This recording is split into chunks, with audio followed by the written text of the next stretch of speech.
6:30, but since it's a smaller group, it might not go to 6:30. Okay.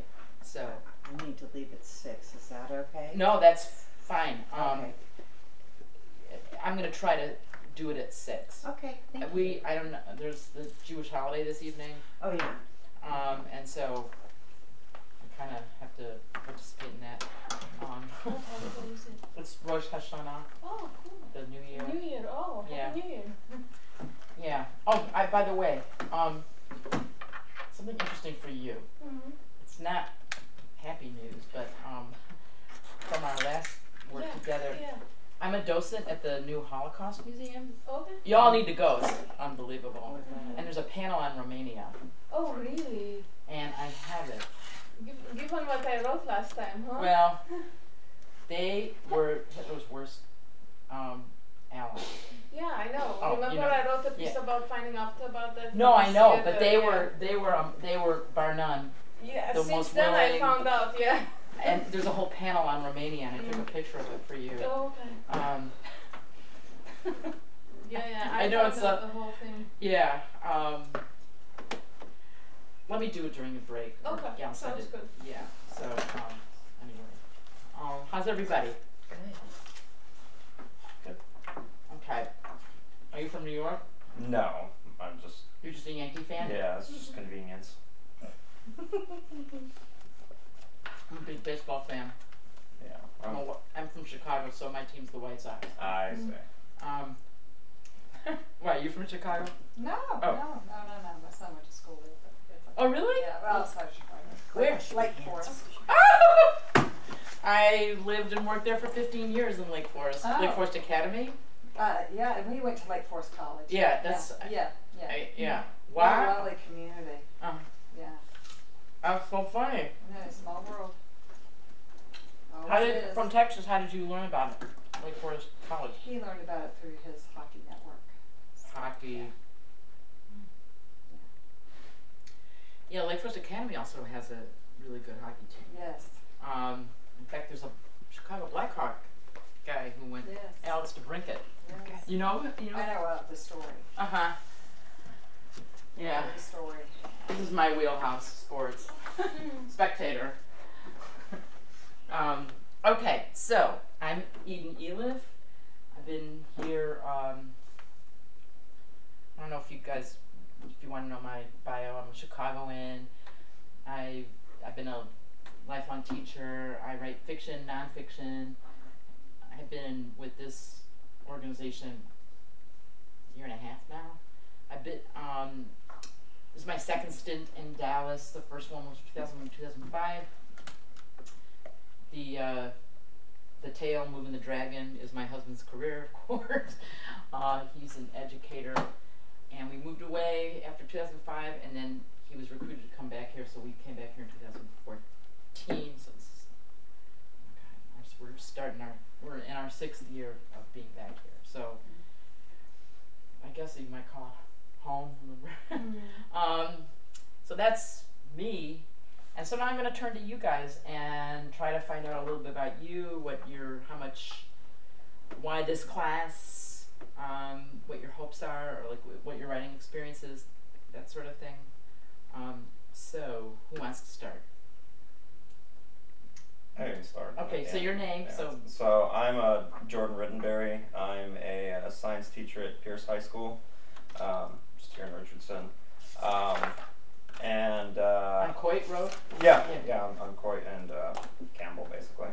I teach anatomy, I teach basic chemistry, but I've always really enjoyed writing, and I took a few writing classes in college, and I really enjoyed those, and I wrote some short stories, but life kind of started to take hold, and you got to do other things or whatever. But now that I have a career, I want to get back into, just doing some type of writing and seeing what I can come up with. So this is to help me re-stimulate and reintegrate myself in the literary artwork again. Okay, great. Anca Turcu, I am a native of Romania, moved here 20 years ago to attend UTD, got my PhD in international relations, and I teach mostly juniors and seniors at the University of Central Florida in Orlando, and I live here in Dallas. And yeah, I haven't started writing a long while. Well, I'm writing academic articles and publishing in my field. I've been doing that for about 10 years, but I always wanted to write short stories and write nonfiction and fiction as well. And this is actually my second class with Eden, so I'm looking forward to it because I really enjoyed the first one. Yeah. Great. So do you teach distance learning? So Yeah, electronic sometimes, or sometimes I just commute, go back and forth. Okay. Yeah. That's a good idea. And It is. doesn't, oh, because your husband was here. Yeah, my husband works in Fort Worth. Yeah. Yeah. So do you live in Fort Worth, or? No, we live in Irving. Okay, So, that's like, kind of we halfway. don't like Fort Worth. We're close to the airport, so that I can come and go. Oh, that yeah. makes sense. But I'm a veteran by now. I've been doing it for going on 12 years. Yeah. Your old school should give you a job. I don't want to work with them. Oh, okay. Never mind. They might want me, but I don't want them. Okay. So, yeah. So. Your turn. So I'm Bethany Reed. I, after working in marketing communications, public affairs, and higher education advancement for years, I started my own consultancy about 5 years ago. And I work primarily with presidents of colleges and universities and large nonprofit organizations to help the presidents be better communicators, better planners, better fundraisers. Ironically, all my clients are out of state or out of country, so I'm on a plane all the time as well. But all my entire life, I've always been a secret writer and have volumes of poems and short stories and articles. I do write a lot with my work, but once in a blue moon, and I mean once in a very rare moon, I would send out a short fiction somewhere to different publications, and I've always been published when I do that. So about a year ago, a friend of mine said, you know, you're a consultant, you can manage your time and space, why don't you dedicate, you know, why don't you make your writing one of your clients? And I thought that was such a great idea, right? To Great frame. You know, you take care, yeah, just to reframe that. So I've been about trying to do that, so. Where have you gotten published? Just small little regional press, you know. I mean, I will see something and send it off, and I've only done like that 5 times in 10 years. What, like newspapers or literary journals? Newspapers, literary journals. Oh. Yeah. So, but it's kind of one of those where you go, you know, about what a great. I mean, it is. I've got when, if not now, when, right? I mean, so I'm fortunate that my consultancy is really, really busy, and so it's very easy to put that to the side and not focus on writing. So when I saw this class, I thought, well, that just, you know, I tend to write real short, and sometimes I frustrate myself. I have written a screenplay, I've written some longer works, but you know, I tend to just like write flash fiction, though I had never called it that before. I just write really short things. And so when I saw this, I thought, well, I'll Had your name on it. I'll go for it. So Okay.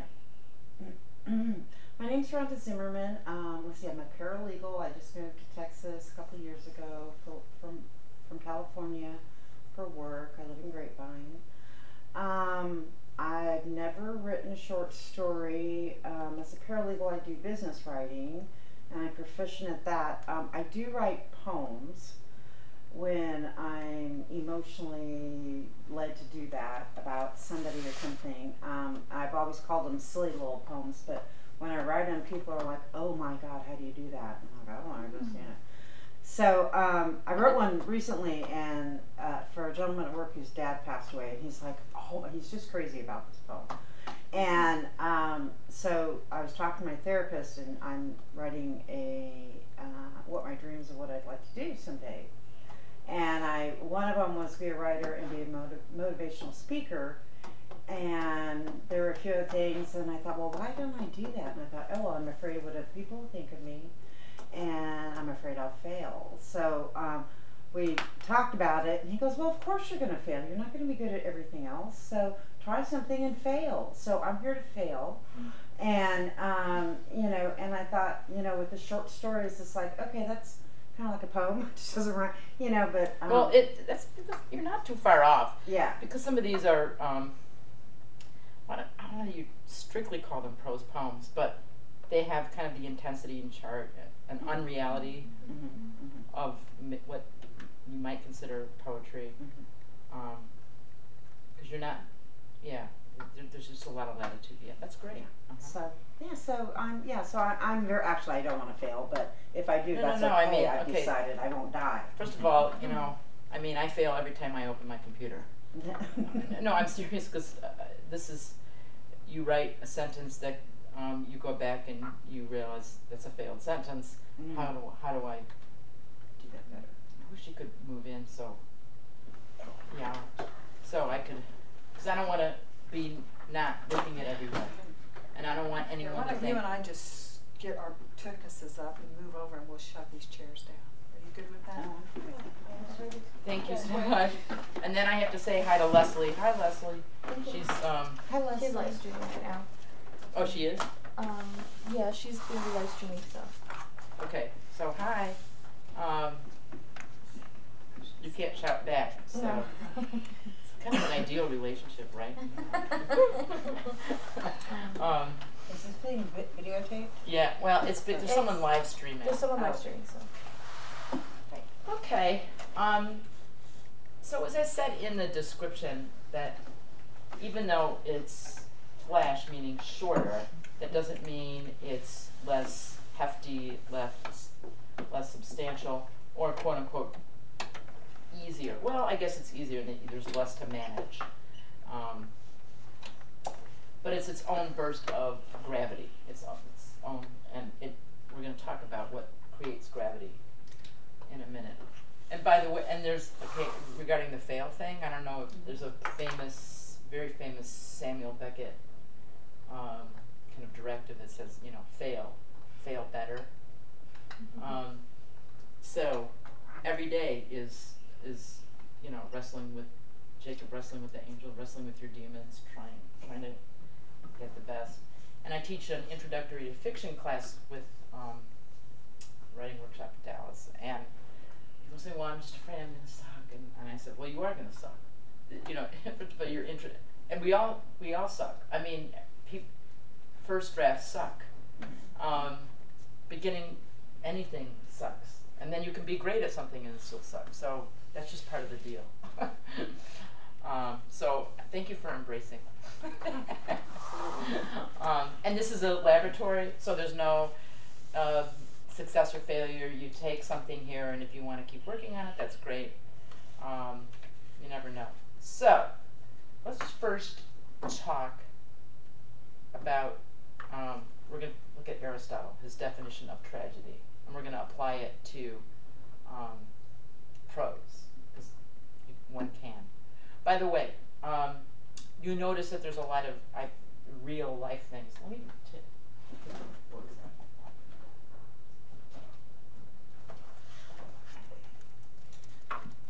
so this is where this genre of short has many names.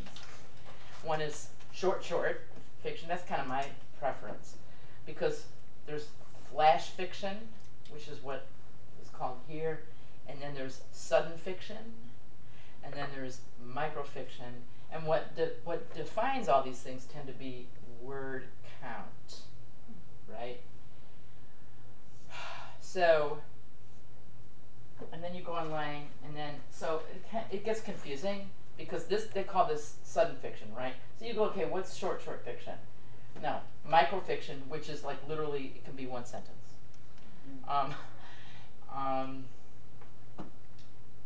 Oh, okay, because Hemingway wrote, you know that famous one.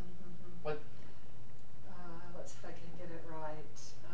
Baby shoes for sale, never worn. Okay, for sale, baby shoes, comma, never worn. Never worn. Okay. That's right. Yeah, baby shoes. Actually, that will fit a lot of what Aristotle defines.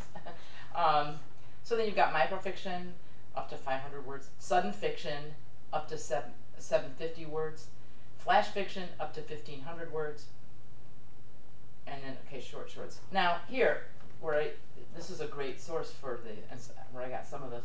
This goes way. There's stories in here that go more than 750 words, like what's here. So labels, schmabels. I don't know what to.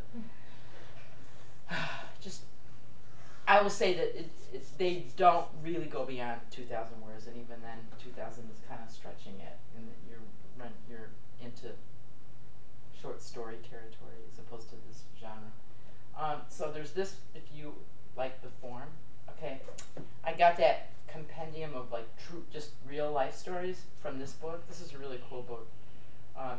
Just moments of decisiveness, and you'll see why I had you read those.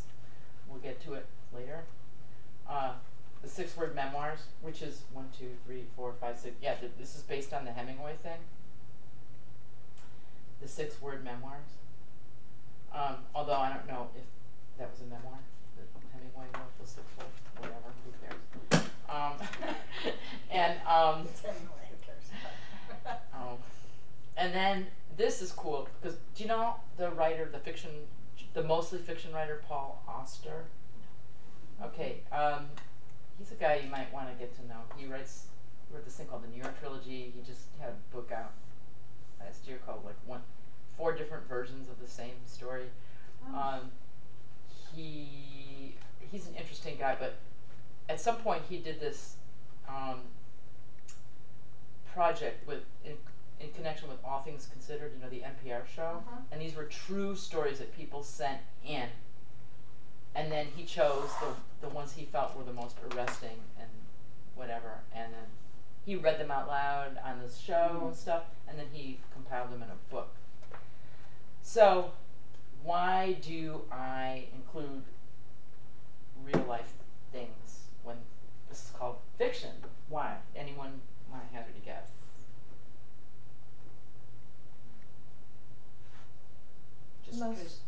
Most fiction is often reflected as a reflection of real life in some form. Because your life is a great ground zero for things. And I mean, it doesn't have to be. I don't know if Peter Orner went to a seance, you know, etc. I chose the Wi-Fi Ambient because guess who takes Ambient every night? So I said, oh, I can relate to that, etc., etc. And I could write a story like that, but I haven't. But anyway, it's just a source, and it just shows. I meant to shine, to do a spotlight on things in your own life that I'm sure if you've lived, if you've gotten to the age you've gotten, your life has such moments of decisiveness. And I chose a range of mundane to really horrible, like The Verdict, and then the disappointment one, So anyway, so that's why. And plus, with this, I was so thrilled when I said that there's fictional counterparts. I wanted to be able to show how a fictional treatment of some of the same energies, some of the same themes, would translate into fiction. So it's an easy way to show what fiction is when you have a straightforward, quote unquote, real life account. Although some of these moments could read like fiction, and you could just slap a label on it, because some of the strategies of writing it are exactly fictional, like the Shalom Auslander one, the horns. If you like his book, if you like that, he wrote a book about his journey to leave Orthodox Jewry, and it's called Foreskin's Lament. It's very funny, but it's also wrenching because he had to say goodbye to his family, and they've disowned him. But if you like that kind of writing, there's a whole book you can read. Anyway, I learned about it because he published some essays in the New Yorker that were also in the book, or maybe he put it in essay form, and it was so funny and great writing that I went out and got the book. Anyway, okay, so let's talk Aristotle. 2, 3, 4. And there's 2 people in the world: those who lick their finger before, and then those who don't. I know my husband is a licker, and I'm not. Here. By the way, so we lived in Houston for 6 years, so we became big Astros fans. So the Astros meet the Yankees. It's good. Yeah. It'll be a good time. Yeah, I went to the game on Friday, so I had a good time. Which one? The Rangers-Yankees game. Oh, you did? Yeah, I did. So. Who won? Come on now. Well, I mean, the reason, okay, yeah. That's a good answer. Says a lot right there, just that answer.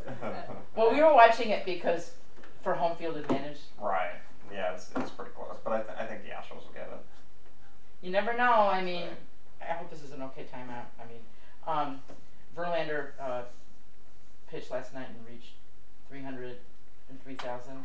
Oh. And he was talking about the postseason and how the best team often doesn't necessarily win. So you never know. That's why they play the game, right? Yeah.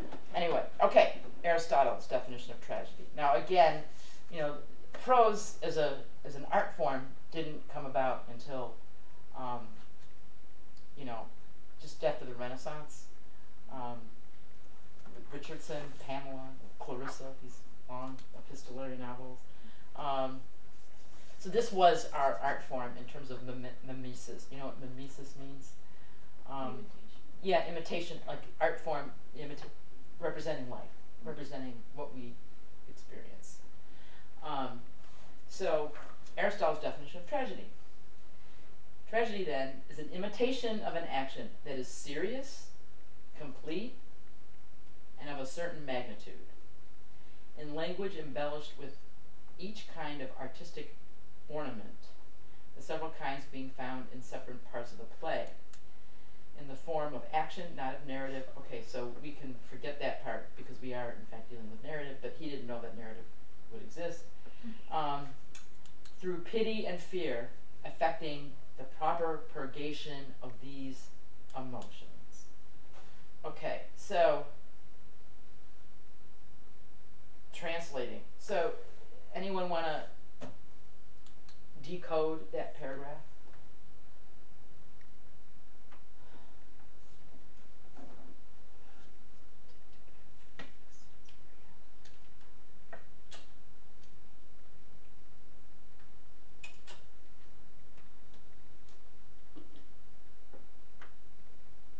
I mean, it's okay. I'll he's very famous for the pity and fear thing.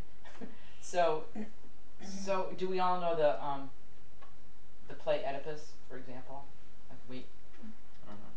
Okay, there's a famine in Thebes. Oedipus is the king of Thebes, and they go to the oracle to, people are dying, city's in terrible shape, and the oracle says, there's an original sin in your city, and it needs to be discovered before the famine will go away.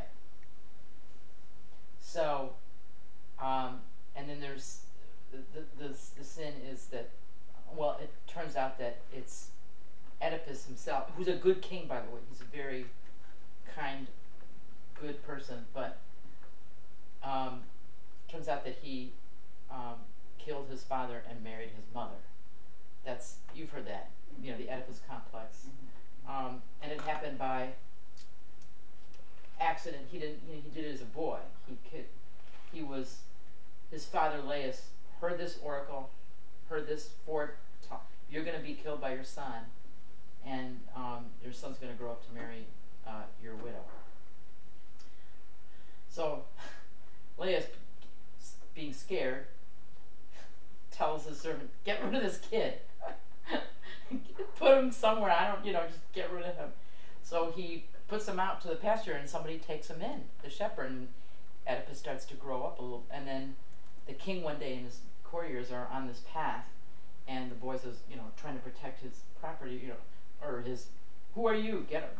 Go away. And Laius goes, no, I'm the king. So the boy kills him. You know, I mean, like, it's because it's the boy against all these people. Ta-da! Part one is fulfilled. Of course, the boy didn't know who the guy was. I mean, didn't know that it was his father and stuff like this. So then he eventually goes back to home, and however it happens, he ends up marrying the queen and becomes king of Thebes. He discovers this, and Jocasta hangs herself, the mother and wife, because she's so, it's like so evil, horrible, and he ends up blinding himself because he can't. And it's so the point being, with the okay, I'm bringing all this up because this is one of our original. You're right about the. It gets warm in here. Yeah, because I always hate to overdress with this silly air conditioning. You're just getting all worked up over the story. Well, yeah. But the audience is watching this one like, ah! You know, like, oh my, it's really, I mean, I've seen it, I know the story, I've taught it, I've read it, I've everything to it. And yet when you're watching it, you go through this experience of living it, but vicariously, you go through what he calls pity and fear. You feel so terrible for these characters, and you're terrified. You're scared for them. And then the play resolves these emotions, and you get to have a purgation of them. You get to kind of, it's called catharsis. That's, okay? So, in order to have that, you have to go deep. You have to, the things have to be at stake. There has to be implied loss. Something will be costly of sort of a certain magnitude, meaning grave things are at stake. Now this, okay, now we're in the world of prose, we're not in the world of tragedy. There's a lot of angst and crying. A lot of this stuff happens off stage though, by the way. The Greeks had taste.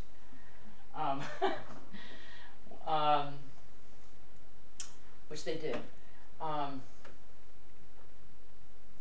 Anyway, so, but here we can have a lot of tonal differences. It can be funny, but also at the same time, very serious. So, solemn, not serious. I mean, in fiction, we have we can go anywhere with it, but it has to be of a certain magnitude if it's going to be meaningful, memorable. That's what that means. Okay, so that should be your guideline for anything that you want to write.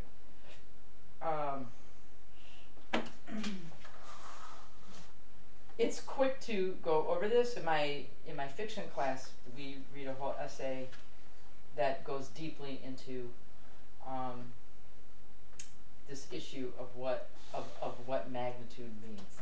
And basically, if I can summarize it quickly, and I'm not advocating I love humor, like, you know, so I'm not advocating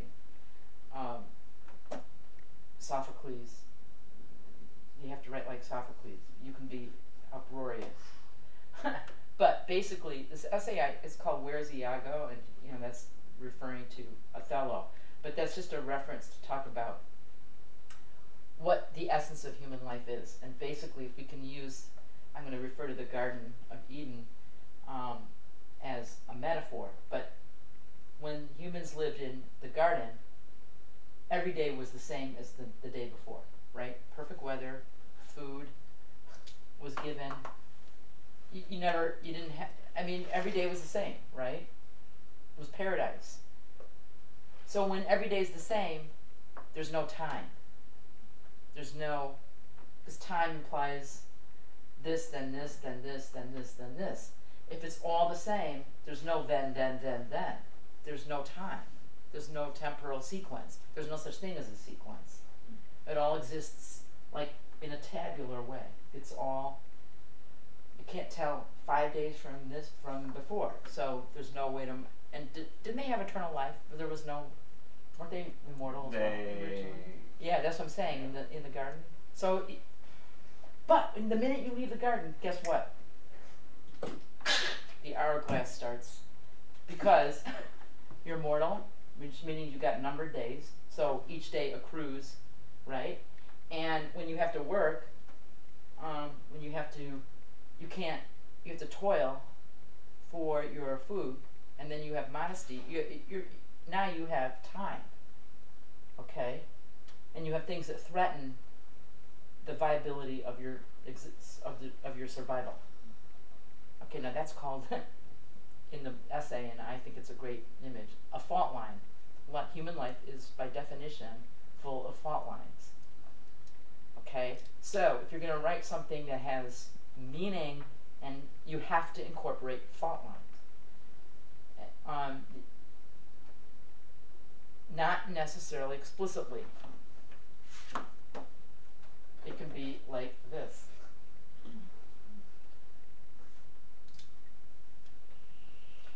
The narrative is here, but what's sustaining it is here, and you don't necessarily need to see it.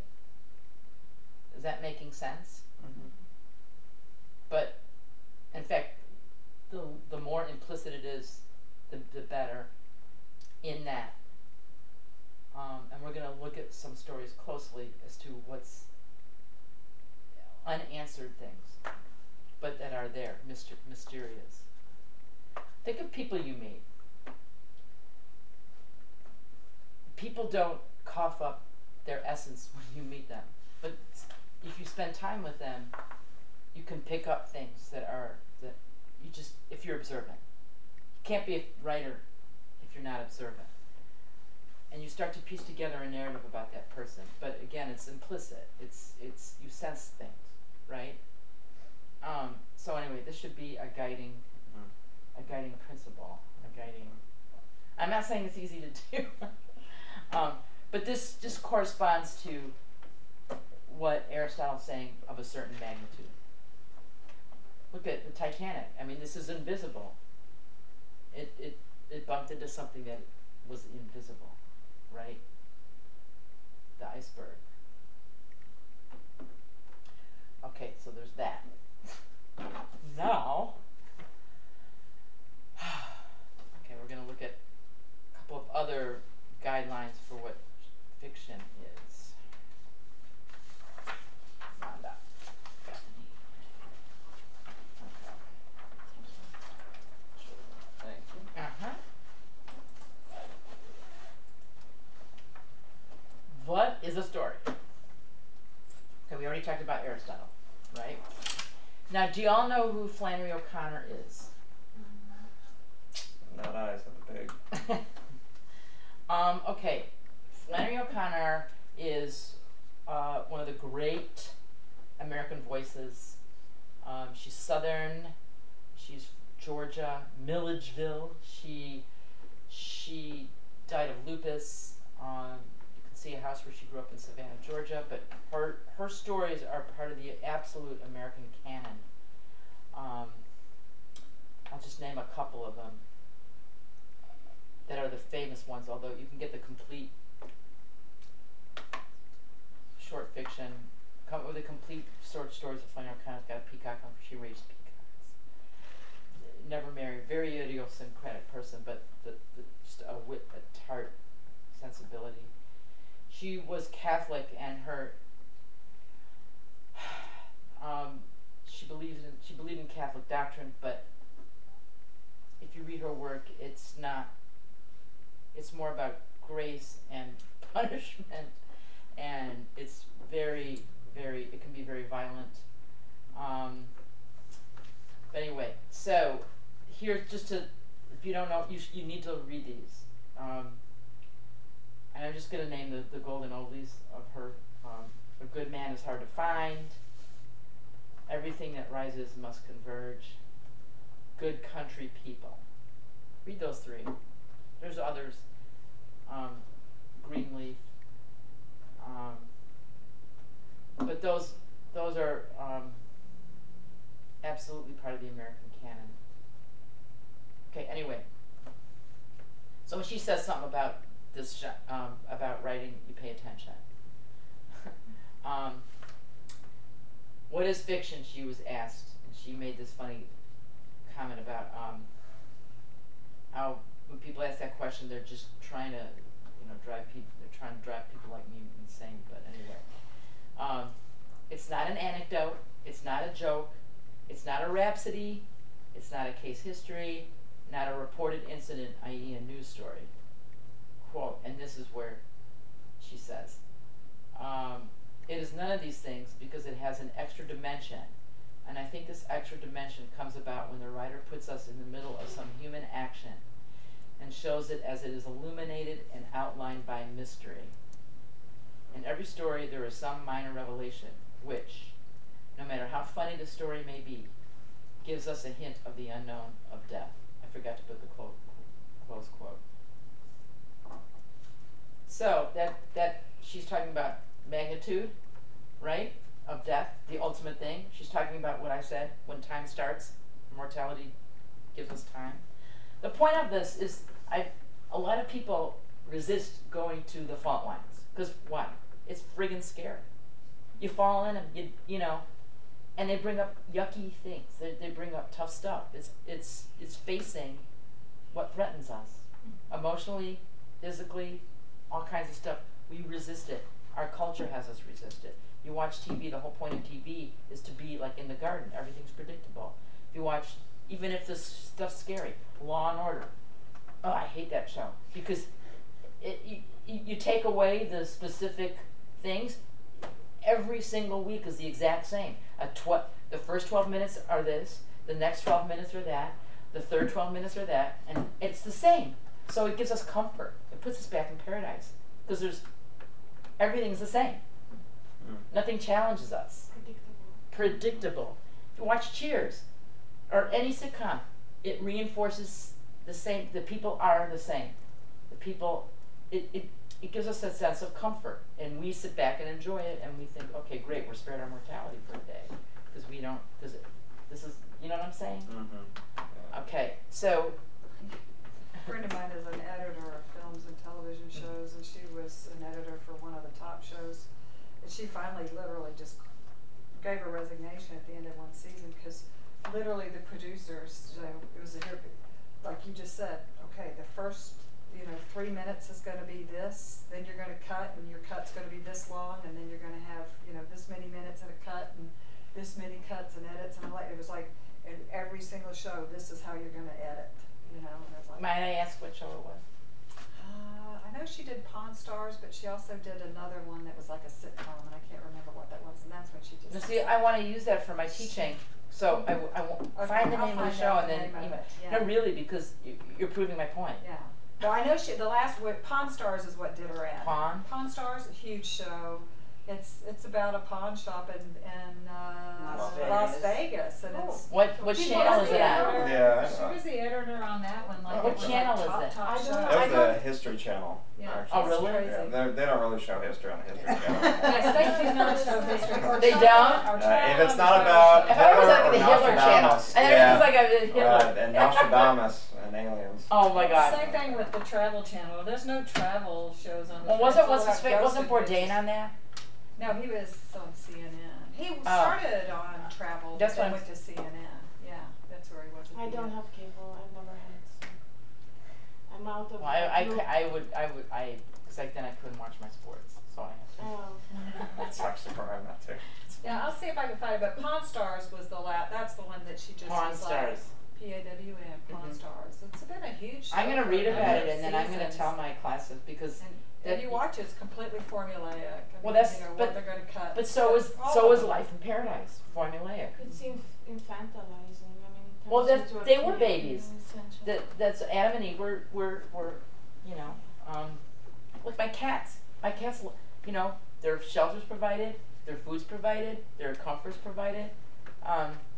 Unfortunately, they died, but it's the same. It's the same deal. Okay, so when she talks about mystery, she's also talking about. Okay, so. But no, she's talking. Yeah. Yeah. What's yeah. Okay, so then you've got Robert Owen Butler, who's written a bunch of novels, and he won the Pulitzer Prize for a short story collection about Vietnamese emigres after the war in Louisiana, because that's where he lived. And he went to Vietnam, and so he says that character is motivated by desire. What is at stake is the fulfillment of that desire, which is true. writers must know what their characters want. So rather than think of quote-unquote plot, that's a word that I don't like, because then it actually implies, there's a connotation, I should say, of formula. But it's, characters want something, and the story, they also encounter obstacles, so, to it, because we all do. Okay, so then Amy Hempel, who's one of America's great story writers, and her editor, teacher, Gordon Lish, don't write about what you haven't paid for, and pay for it through the nose. So don't be safe. Safe is not worth the reader's time. Reveal the scary truth. Now I put the 6 sentence types for, I included one of my stories, the one about horseradish, if you read it, and that was generated by an exercise dealing with the 6 sentence types. So that's just a strategy. I'm putting that down there so we can talk about it later if we have time. Okay? So, are there any questions? Are we clear on what we're after here? No. So, what we're going to do is actually turn to the short shorts, the popular mechanics. We're going to read, because this is short, we're going to read this out loud. And so it's actually works out nicely for you, Jordan. Sorry, like I said, my no, it's not your fault. It's not your fault. I don't blame you. Come on. Let's have some pity and fear. Let's put some fear in him that we're going to embarrass him. And just joking. Of course you're joking. My life's an embarrassment. It's okay. If you could teach chemistry, is that what you teach? Yeah. Oh my God, I've never even taken to high schoolers, no less. Yeah. Organic, inorganic. It's just general. Yeah, we don't get that specific. I took organic chemistry. But I never took it. To tell the tale. I'm so not a science person. I got a D in astrophysics. I had to take it. I usually don't admit that publicly. But anyway, so Raymond Carver, speaking of Gordon Lish was an editor at Esquire magazine and became, this guy, Raymond Carver, was another voice of the canon. He died in 87 at the age of 50. Tons of stories that people love. Look him up. This is, okay, so let's read this out loud. Someone begin. Early that day, the weather... Say the type. Popular mechanics. Yes. Early that day, the weather turned and the snow was melting into dirty water. Streaks of it ran down from the little shoulder-high window that faced the backyard. Cars slushed by on the street outside where it was getting dark, but it was getting dark on the inside too. You just read the first page and someone will read the second page. Okay. He was in the bedroom pushing clothes into a suitcase when she came to the door. "I'm glad you're leaving. I'm glad you're leaving," she said. "Do you hear?" He kept putting his things into the suitcase. "Son of a bitch. I'm so glad you're leaving." She began to cry. "You can't even look at me in the face, can you?" Then she noticed the baby's picture on the bed and picked it up. He looked at her and she wiped her eyes and stared at him before turning and going back to the living room. "Bring that back," he said. "Just get your things and get out," she said. He did not answer. He fastened the suitcase, put on his coat, looked around the bedroom before turning off the light. Then he went out to the living room. She stood in the doorway of the kitchen, holding the baby. "I want the baby," he said. "Are you crazy?" "No, but I want the baby. I'll get someone to come by for his things." "You're not touching this baby," she said. The baby had begun to cry and she uncovered the blanket from around his head. "Oh, oh," she said, looking at the baby. He moved toward her. "For God's sake," she said. She took a step back into the kitchen. Someone pick it up. "I want the baby. Get out of here." She turned and tried to hold the baby over in a corner behind the stove, but he came up. He reached across the stove and tightened his hands on the baby. "Let go of him," he said. Get away, she cried. The baby was red-faced and screaming. In the shuffle, they knocked down a flower pot that hung behind the stove. He crowded her into the wall, then, trying to break her grip, he held onto the baby and pushed with all his weight. Let go of him, he said. Don't, she said. You're hurting the baby, she said. I'm not hurting the baby, he said. The kitchen window gave no light. In the near dark, he worked on her fisted fingers with one hand, and with the other hand, he gripped the screaming baby up and under an arm near the shoulder. She felt her fingers being forced open. She felt the baby going from her. No, she screamed, just as her hands came loose. She would have it, this baby. She grabbed for the baby's other arm. She caught the baby around the wrist and leaned back, but he would not let go. He felt the baby slipping out of his hands, and he pulled back very hard.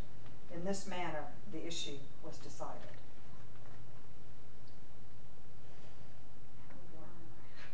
Why is it called popular mechanics? Everyone asks that question. I don't have a decisive answer. It's, do you guys want to, I mean, I have ideas, but why don't I turn it over to you? Why do you think it's called? Maybe because this happens more often than people imagine. Okay, there's no right answer, by the way. There's no wrong answer either. Well, there might be some off-the-wall things, but what's going on here in terms of the word mechanics? How would I mean, to describe them just pulling, like the most dramatic act in the actual piece, than pulling with a child. That's how I imagine it. It's an ironic title. He's being derisive, I think, in the title. Does it also have to do with the magazine, I guess? Oh, well, yeah, he's taking the magazine, which, I mean, I've never thumbed through it. Right. Does anyone? What's freaked me out is that my husband subscribes to this. He's an engineer, so we get popular mechanics at home. Like, I don't know if once or twice a month. So when I saw the title, I was like, And then when I read it, I was like, oh my god. So it's just, it's engineering stuff mostly, but it's done by like people who are not necessarily professional. But So it's not just cars? How to solve problems. yeah, right? It's yeah, like, that's true. so I'm wondering if it's like a how to solve, because in Popular Mechanics, the magazine, they like teach you how to like build stuff or DIY stuff or whatever, and so, you know, it's kind of like a how do you solve problems just at home, and so maybe like this is how they're solving problems in their home, but it's obviously not. Yeah. Okay, that's good. That's really, that's great. So what do you think is going on here? How does this fulfill Aristotle's definition in a mere, I don't know, I've never done a word count, but maybe this is, 650 words at the most. Maybe I should type it out, see one day. Somebody. There is pity and there is fear. Huh? There is pity and there is fear. Yeah, there's pity and fear, but what else? Well, it's a serious action. Uh-huh. It's of great magnitude, right? Somebody's leaving for some reason, and you don't really know who's at fault one way or the other, but obviously somebody's getting some kind of divorce or something. Yeah. I mean, look, they hate each other enough. What do you think is going to happen to the baby? That's, in this manner, the issue was decided. So Carver is saying there was an outcome. He was willing to harm the baby to take him, and she was not willing to harm the baby to keep him.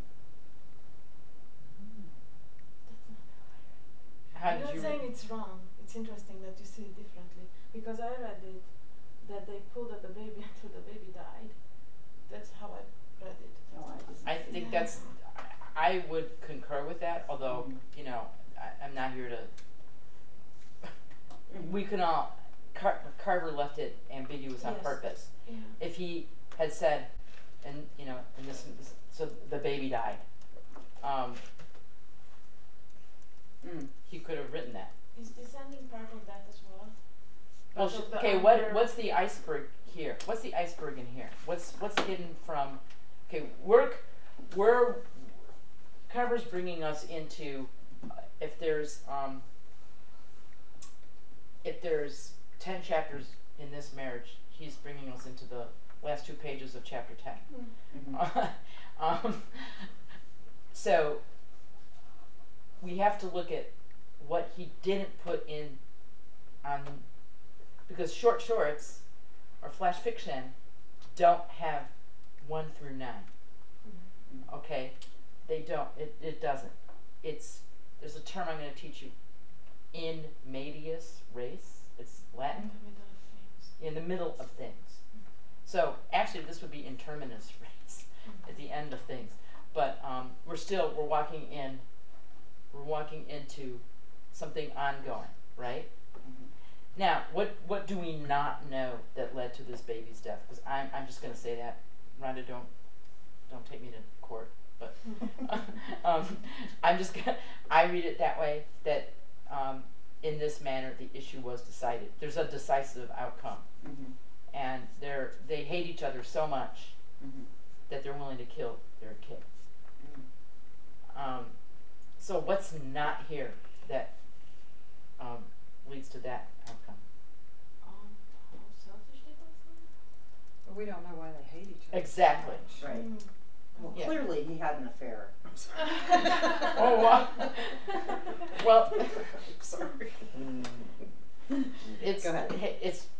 Or he could have embezzled the money, or he could have, who knows? Yeah. Or he didn't do anything, and it was her. Right. Well, I mean, you had to say that. I'm just saying. But the point is that this is all here, but it's without this, without all these questions, there's no this. There's no these 2 pages, right? Now, would the story have been enhanced? This is what you have to ask yourself. If we got the background on why, do we need to know why they hate each other? No. Great. Right answer. It's interesting at the beginning, the first time I read the story, when they talk about the baby's picture and she takes it with her and he's got to get it, bring that back. I thought at that point in the story that the baby was already dead. And that it was just the picture of the baby. But then of course, the baby starts to cry and all that, and I realized, oh no, it's not dead yet. So. But I don't know if that was, it just was an interesting thing that they were fighting over the picture of the baby, and I almost, when I saw that part, it was sort of like he wanted that remembrance of the child, and she wasn't going to let him have it, and he was going to get it back, but that wasn't. And I realized, no. Well, they go from representation of the baby to the actual baby. Yeah. Then I realized, no, we got the baby still. Things escalate and then things really go quickly. South, Yeah, really quickly. So this is an example, and this is a pretty famous story in literary circle of fulfilling Aristotle's definition in how few words. Does that make sense? And what you really don't need to include. What you don't need to include. So this is a huge lesson in, and it also fulfills Flannery O'Connor's definition of mystery. There's a certain mystery here. I mean, the mystery is that people can hate each other so fiercely that it overshadows anything else. And we also don't have to have all of the descriptors of how the child actually died in the process of this, right? It's like fewer words in some ways make it more powerful because then your imagination fills in all the blanks. Great, thank you. Bethany. I get the A star right for this part. So jealous. You'll get it next time, don't worry. Bethany really got to the whole that we recreate with writers the landscape of the fiction in our imagination, and so implication is and stuff that you leave out, but you actually, there's also a lot in here. You see the violence, you see the desperation, you see the willingness, you see that each of them is not going to give him an inch. So you see this is there, but this is in this manner that they're, the intensity So there's a lot in here, but all that background stuff, all the stuff that led to this is not. And who cares? I mean, fill in the blank. Why do you think that he felt the need to, in the middle of all this action, right? He describes all the physical interaction between them, and at some point he goes to the kitchen window, gave no light. And it's like, okay, who cares about the kitchen window, right? I mean, to me it seemed a little bit strange that he went there, but I'm sure he had a good reason for it, but I don't really get it. I think that's a great question, and it corresponds to, but it was getting dark on the inside too. Also kind of re-emphasizing that point? Well, it's kind of a easy reach for symbolism, like dark, like there's no hope. So in other words, if you want to read that the baby was killed, this reinforces the darkness of, you know, the real dark place that they're in. So it just you know, things like this reinforce meaning. You know, they help direct it. They build a case for it. It supports an intuition about what's going on here. Does that answer your question? Absolutely. Okay. Yeah. Thank you. I know. I think it's an interesting sentence, and to my mind, it also screams out as you're reading it, because it seems we're in the middle of a rumble, and now we get to hear like so. No, it's really good. Yeah, the flower pot fell. It's like so. But that's a BFD. I mean, think about the violence. I grew up in a home where father took sugar bowls and hurled them on the floor, pulled out towel racks. This is my home. I mean, I was a little girl. Yeah. I think those little tiny details gave it a sense of intimacy, you know, of the reminder that you're in their home. They're in their home. You know, they're in the kitchen. He shoved her, or she was in the corner. Because I'm like you, I kept reading that and go, what was that for? And then as I was rereading it, and I was, I could start to visualize the intimacy of the home. Great. We're in the home, and where's the heart of a home? It's the kitchen.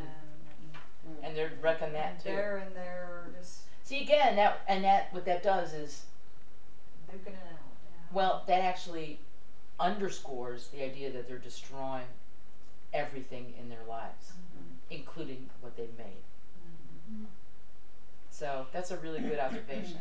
It, again, that's a literary brain commenting on how the details are used to convey meaning, which is what we try to do for good readers. Have the details support and convey meaning. Ta-da. Did you just say I had a literary brain? Yeah. No, this is. Oh my God. Well, that's write what. that That's down in my journal tonight. I was accused of having no, a but literary that's how a brain. literary No, brain yeah. will read and try to use how details will create meaning, because look, everything that's on the page is chosen. Yeah. Every word. Every word. Well, I mean, certainly in pieces short, and if you're really, Carver didn't just blithely put that in, although maybe he did. I can't ask him, even if I want. Well, it's been kind of interesting. I don't mean to digress, but talking about digress the away. selection of words. For some reason, the last year I've been obsessing over lyrics to really good songs that tell you a story so succinctly. And on PBS right now, that Ken Burns had that multi-series night about country music. I know, and all these people on Facebook were commenting. I didn't see it. I don't really like country music, Me neither. but as you know, this story kind of reminds me of, just the violence and the drug abuse and the multiple spouses, and then they all cull it down to a song that has maybe 14 sentences, and it has the whole arc of a story in it. Short fiction. Short fiction. Short flash fiction. Microfiction. If you take the music out of it or whatnot. I mean, I was just really almost kind of getting sort of high on it when I was listening to some of those songs and then pulling them up. Seriously, just. I know there's folk music can do that, but I mean, it has to be a great song, great lyrics. I wonder that say. Anyway, I digress. But I just would. No, that's a great point. I wonder. Do you remember any song in particular? So I don't have to watch every single series. So, I mean, every single episode. Well, Waylon Jennings and Chris Christopherson. You can kind of look, I think, on the episodes. You know, sort of toward the later. I would skip some of the earlier ones. Johnny Cash, actually. I love Johnny Cash. Just look at Johnny Cash. Yeah. There was one of the episodes that was heavy on him. Okay, but you could probably just like his. I didn't like them. You know, he and Bob Dylan did that Nashville Skyline album together. Did you? It's a great record, and I'm not a country fan. There's some scenes showing them sitting together, and Dylan's playing the piano, and they're singing to each other, and talked about that relationship. You know the song "Lay Lady Lay," "Lay Lady Lay Lay Lay." That's from that record. Yeah. So you know what it is. I mean, when you then look at the sentence count, or especially the word count, I'm gonna check this out. There's almost no words, and it tells a whole story. And the best ones are Chris Christopherson, Dylan, Johnny Cash, Waylon Jennings. Guess what? Willie Nelson. Bob Dylan won the Nobel Prize for literature. A lot of people didn't like that. I didn't. I count me among them. But at first I didn't, but that's what got me into listening to lyrics. Was that because I thought, okay, why did they do that? And that's what got me into reading lyrics as a story. But see, but not every. There's a lot of really bad literature. Well, there's a lot of bad literature. Yeah. Okay. I mean, well, I wouldn't call it literature. Right? Well, yeah. Right. I have a hope. Yeah. Well. Okay. Maybe that's a teacher. I want to know what. Did you guys? Okay, let's look at the George Saunders one, Sticks. Again, that's y'all got that one, right? Should I? Yes. Okay. You should. So you got the prime reading with Romanian accent. It's fine. I'm sure you'd love it. Sticks by George Saunders. Every year, Thanksgiving night, we flocked out behind Dad as he dragged the Santa suit to the road and draped it over a kind of crucifix he'd built out of metal pole in the yard. Super Bowl week, the pole was dressed in a jersey and Rod's helmet, and Rod's hat. Rod had to clear it with Dad if he wanted to take the helmet off. On the 4th of July, the pole was Uncle Sam, on Veterans Day, a soldier, on Halloween, a ghost. The pole was Dad's only concession to glee. We were allowed a single Crayola from the box at the time. One Christmas Eve, he shrieked at Kimmy for wasting an apple slice. He hovered over us as we poured ketchup, saying, "Good enough, good enough, good enough." Birthday parties consisted of cupcakes, no ice cream. The first time I brought a date over, she said, "What's with your dad and that pole?" And I sat there blinking. We left home, married, had children of our own, found the seeds of meanness blooming also within us. Dad began dressing the pole with more complexity and less discernible logic. He draped some kind of fur over it on Groundhog Day and lugged out a floodlight to ensure shadow. When an earthquake struck Chile, he laid the pole on its side and spray painted a rift in the earth. Mom died and he dressed the pole as death and hung from the crossbar photos of Mom as a baby. We'd stop by and find odd talismans from his youth arranged around the base. Army medals, theater tickets, old sweatshirts, tubes of Mom's makeup. One autumn, he painted the pole bright yellow.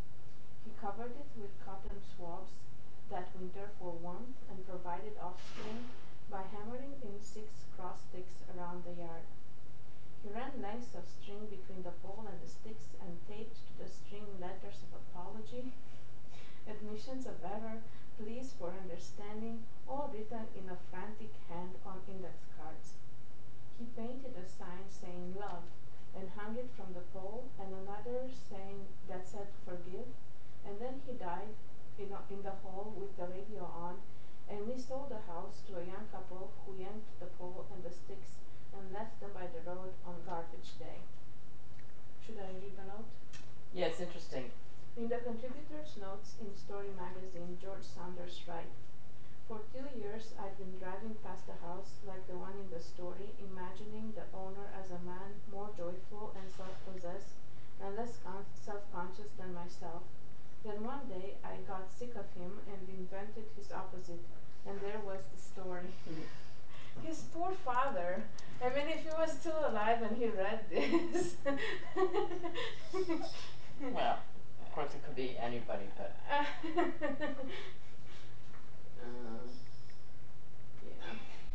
We need to make sure you mention it's fiction. So, what do you guys think of this? What's going on here?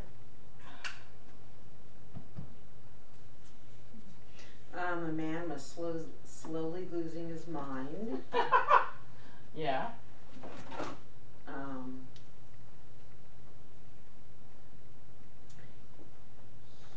He was, I don't know. I mean, he wasn't mean to his children, but he certainly had an idea of how he wanted things had to be. One crayon, don't drop an apple slice. That's enough ketchup. Birthdays were cupcakes, no ice cream. Mm-hmm. He shrieked at Kimi for wasting you can't even waste an apple slice. Can you imagine having a parent like that? He's extremely damaged. What's with your dad in that pole? And I sat there blinking like, what's wrong with Dad? Was that what she's saying there? She's going, this guy's, it's called, her name is Reality Check. And she's just going, Dad's weird. Like, what the F?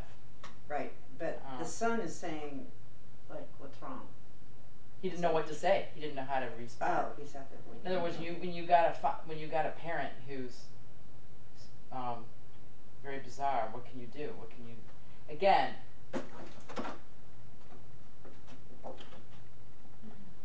what's under? What's motivating him? What's driving him? Do we get a hint toward the end, maybe? Love and forgive. This guy's just racked by demons. I mean, and we don't know the full. It's just like why that couple hates each other. But it's manifested here. See, he's manifesting whatever is inside him. But it's also a parody of the suburban thing with the decorated lawn. Okay, I drive by. I live on the corner of Churchill Way and Hillcrest, if you know where that is. Okay. So when I go down Churchill Way from Preston, there's a house on my right that every single holiday changes the decorations, and they're huge. They're like, but at the same time they also put lock her up. Talking about Hillary Clinton.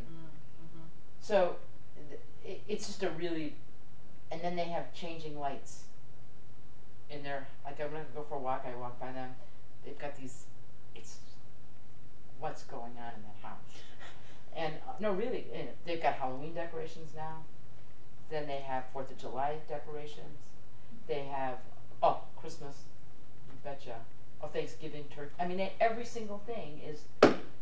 And so it's just, it's meant to convey this kind of.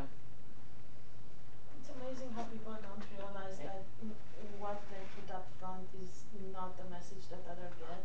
And I mean, I'm not a real participant in Facebook, but I look at it and I'm thinking, okay, it's one thing you put up there, and the other thing that people actually, take away from it. And I'd say the same thing with the yard signs and the big flashy. It really shows either damage or an empty part of your life that you're trying to fill that way, and that you really need to work on those things. Okay, but we're talking about this we're talking about the head of a household here. That okay, it's See, very to me it sounds fun. really okay. See, I'm just the exact opposite. In fact, our household has actually been in discussion now for several months about being more deliberate in decorating for all of year round. Because when we put up holiday lights, you know, we always joke that we look like a Mexican cantina because we have, you know, multicolored lights. Everybody else has pristine white lights, you know, so we can be very elegant looking in our North Dallas neighborhood. And we like color. And so we've talked about every year when we have to take those lights down because now it's the appropriate time to not have them up. It's just not as fun. It's not colorful in the front yard. You don't drive up. Neighbors don't say, God, I love your night lights and stuff like that. So I was sort of reading that going, well, I sort of get that. You know, it's just sort of fun. Now, clearly, as he moved along later, I mean, you know, the earthquake with Chile and I mean, if you're like a really super creative person, you would do these kinds of things in your yard, I think. I really do. I really think a super creative person would do that. So now, kind of toward the end, he might have kind of gone a little off the rail, which sometimes creative people do. They're in a different reality from many of us. So I took away two things from this story. For me personally, I feel like this is a poor family and they don't have much, and that basically the only decoration they have is that the dad has created this pole out in the front yard, and that's the decoration that they have outside. And he's extremely frugal and stingy with his kids, and that's why he, you know, gets pissed off at them about the apple slice and the no extras, no nothing. And so for him, this is kind of like the decoration of the house, and so he's clearly very controlling, so he has total control over this thing. As time goes on and everybody leaves, it's kind of all he has.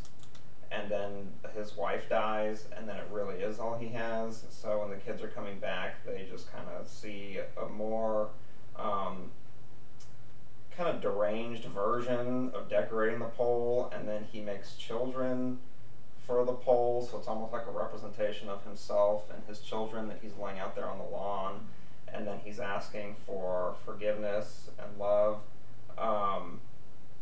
It sounds to me like he kills himself, based off the fact that he died in the hall with the radio on. It almost seems to me intentional, especially after he's asking for love and forgiveness from what he did. And then I think there's also an element of what is sacred to some is nothing to others. So this pole is all he has, and somebody else moves in and they just throw that piece of shit in the trash. You know? So to me that's what it is that's all this guy has, and to everybody else it's worthless, but to him it was very significant. And I think it just kind of hammers home that point of that it actually is worthless because somebody else just threw it away. Okay, so yeah. I had two key things in the that stood out to me. The died in the hall with the radio on. I thought it shows that he died alone. Okay. And in a way, he lived alone because nobody was really close to him. And the author tells us that he was mean. If you look at the first line of the second paragraph, he said, "Found the seeds of meanness blooming also within us," because they are his children. But for me, this comes across as a deranged, mean old man who died alone. And it's sad. But yeah, it's conveyed in a very original way. Exactly. It's compressed realism. It's hyper real. I mean, it's taking. It's it's exaggeration. You have so I wanted to. Did I include reading the paper by Ron Carlson?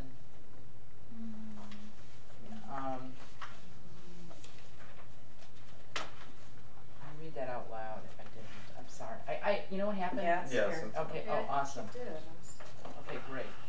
That's the same kind of strategy. of complete exaggeration to convey a certain reality. And if you look at that first paragraph, I mean, George Saunders comes and says he got tired of having the nice benevolent guy. He was sick of that, and he invented some menace behind this, what is supposedly indicate celebration. He tells you explicitly, oftentimes writers aren't that direct, so we have to take his word for it.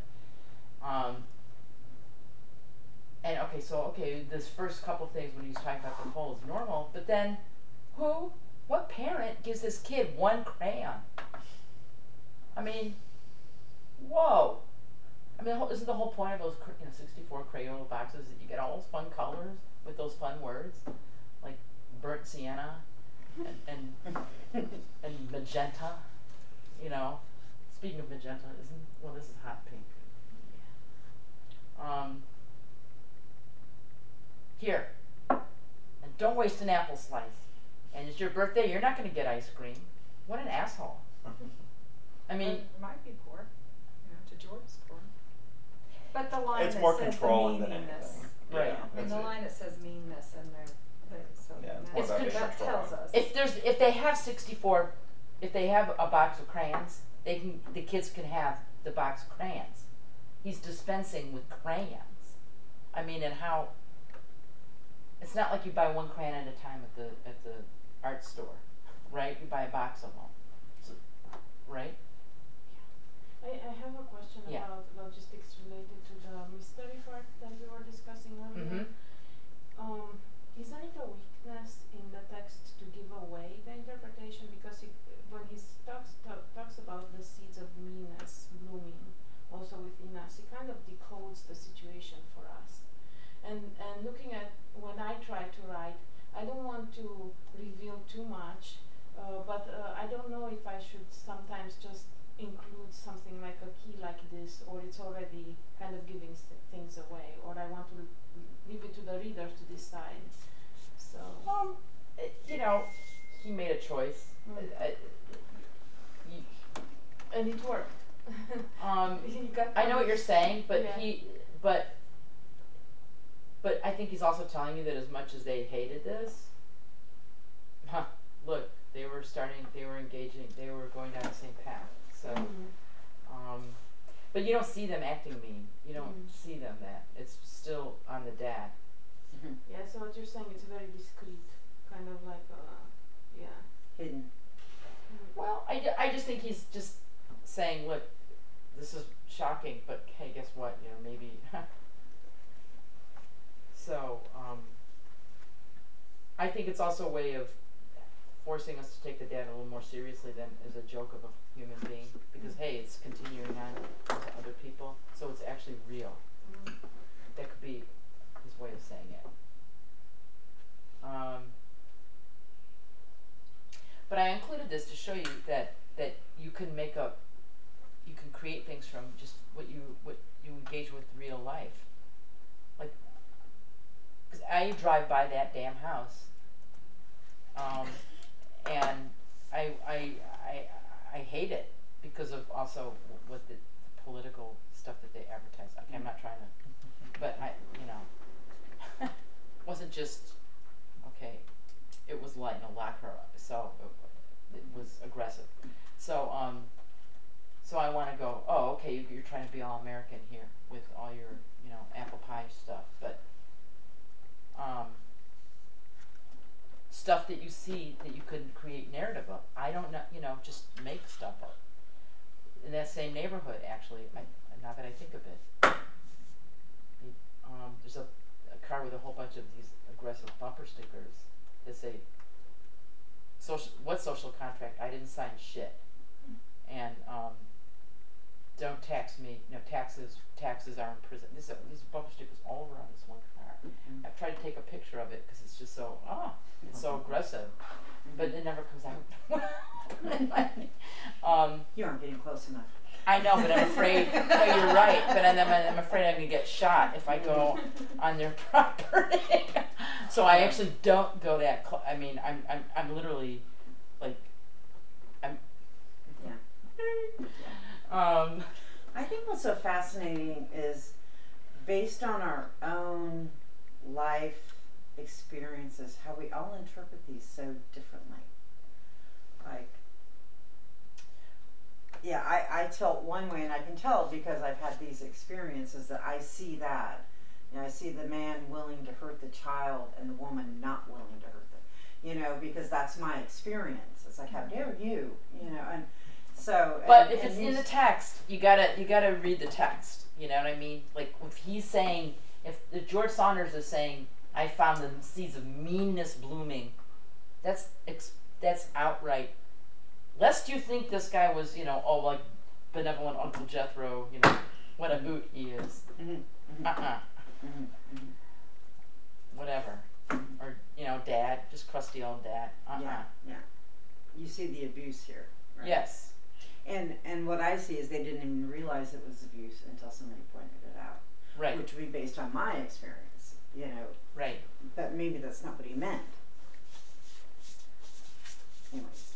Okay.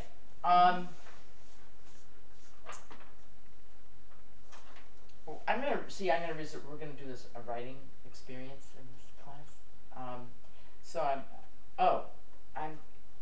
We're gonna need the last.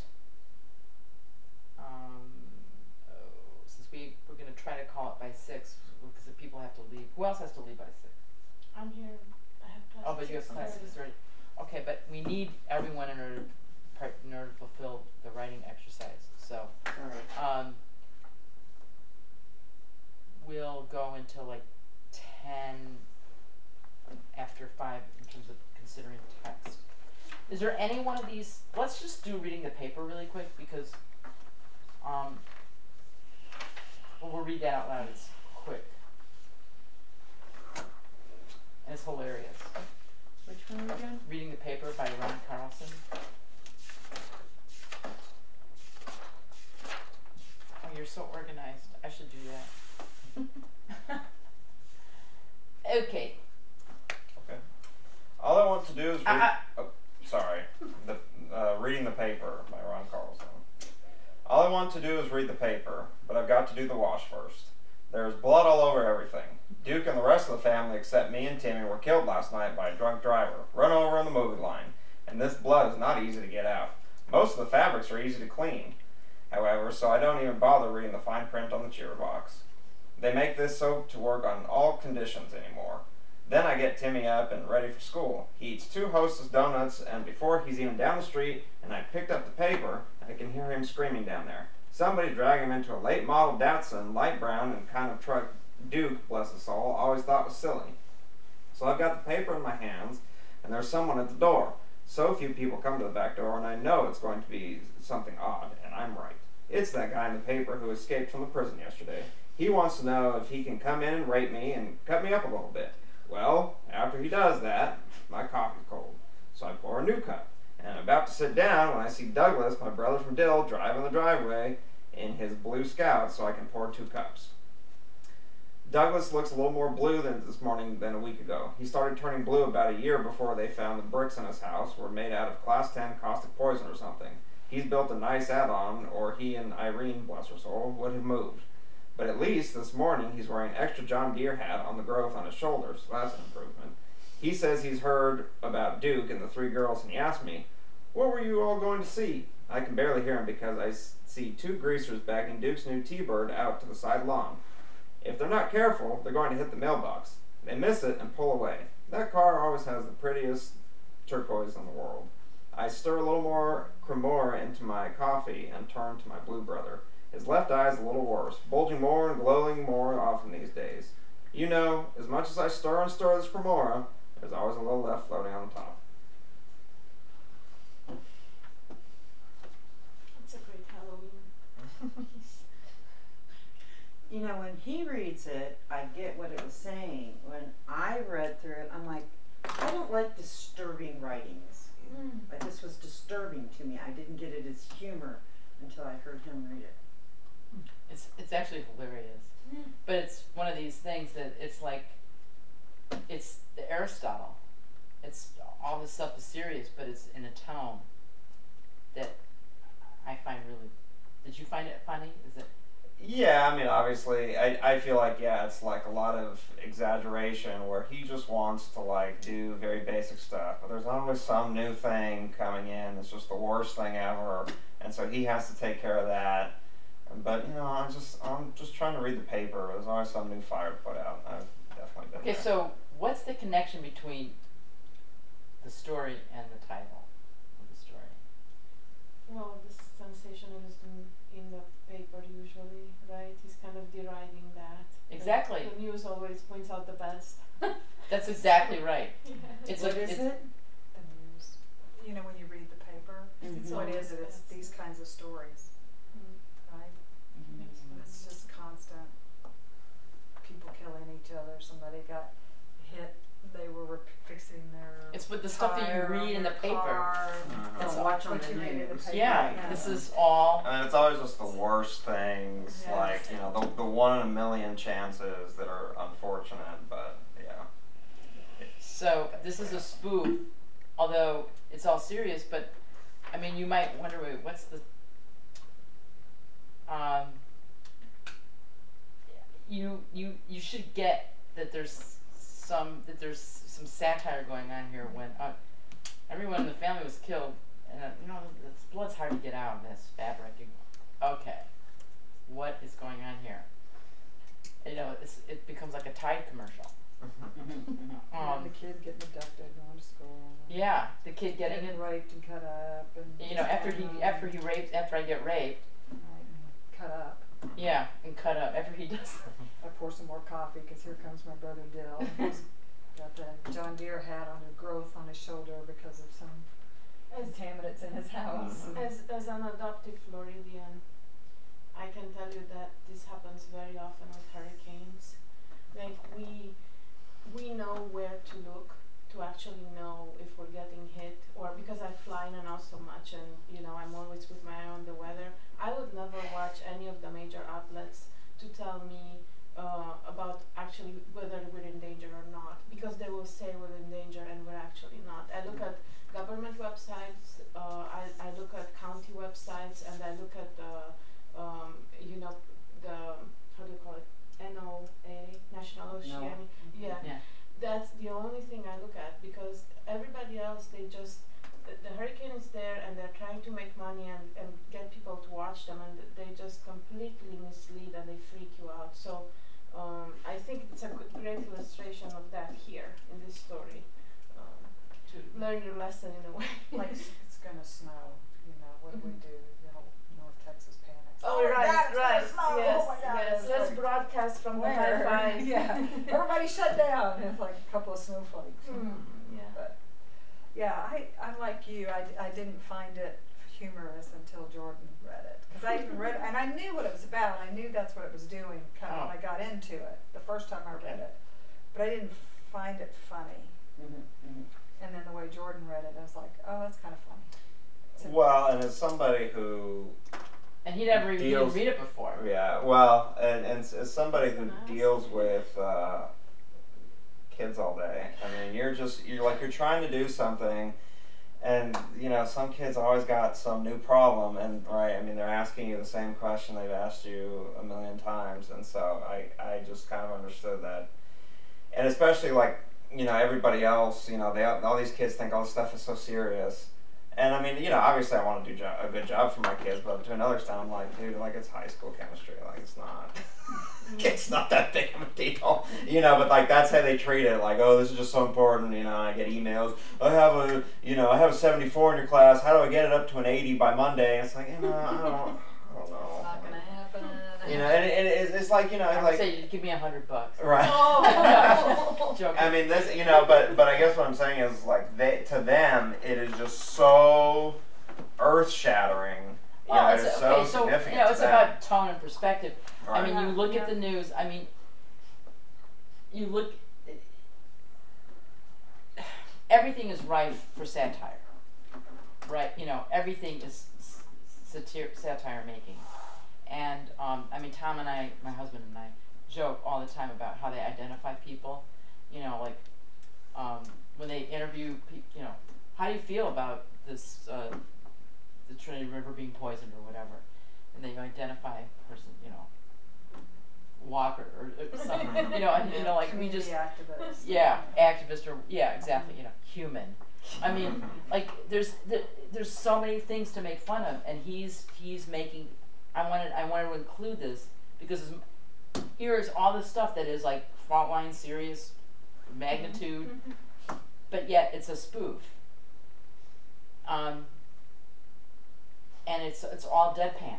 It's just complete deadpan, which gives you a hint as. So you have to be alive to tone. You have to be alive to.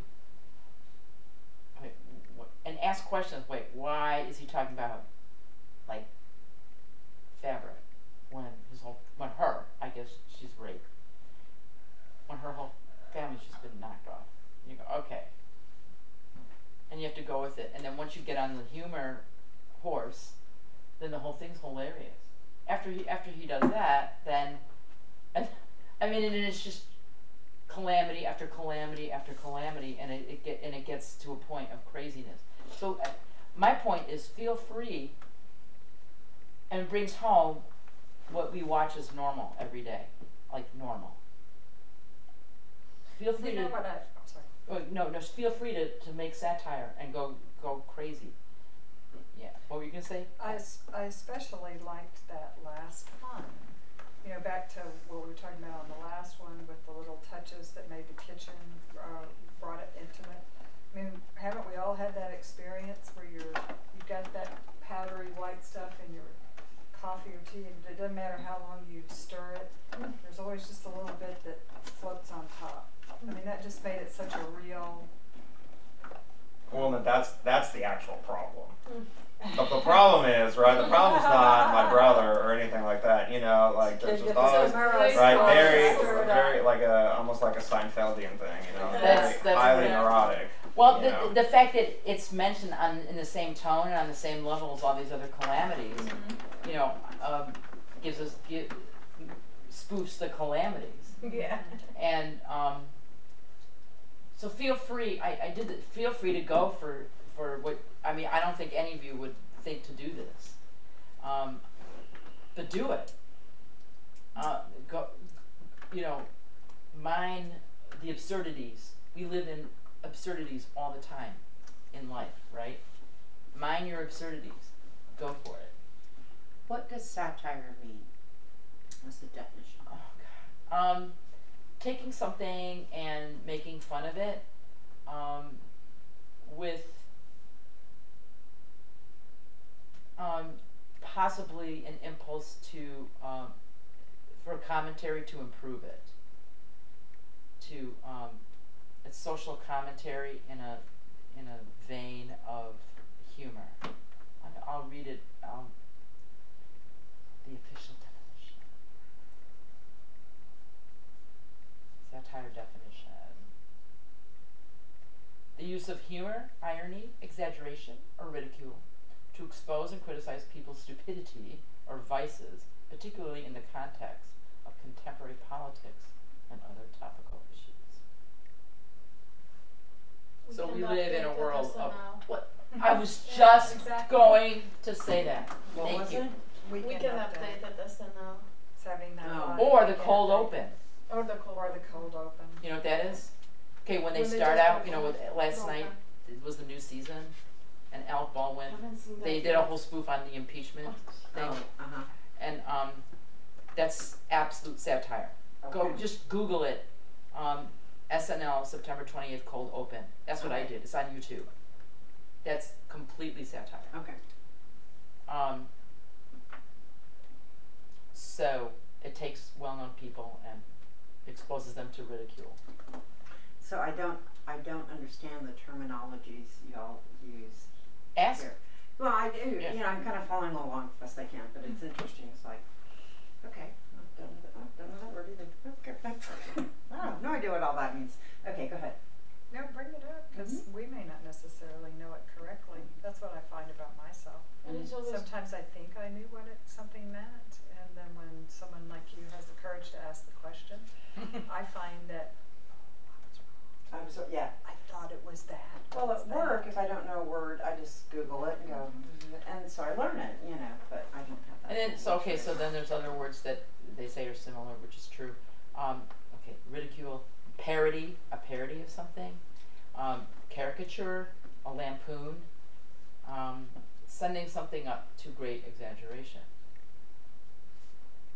Yeah, it's like a lot of the early Saturday Night Live skits from long ago. I don't know if you ever watched, when Aykroyd and Belushi and, all that. But you have to take stuff. real people. Yes, One of my absolute favorite was the late great Phil Hartman on Saturday Night Live.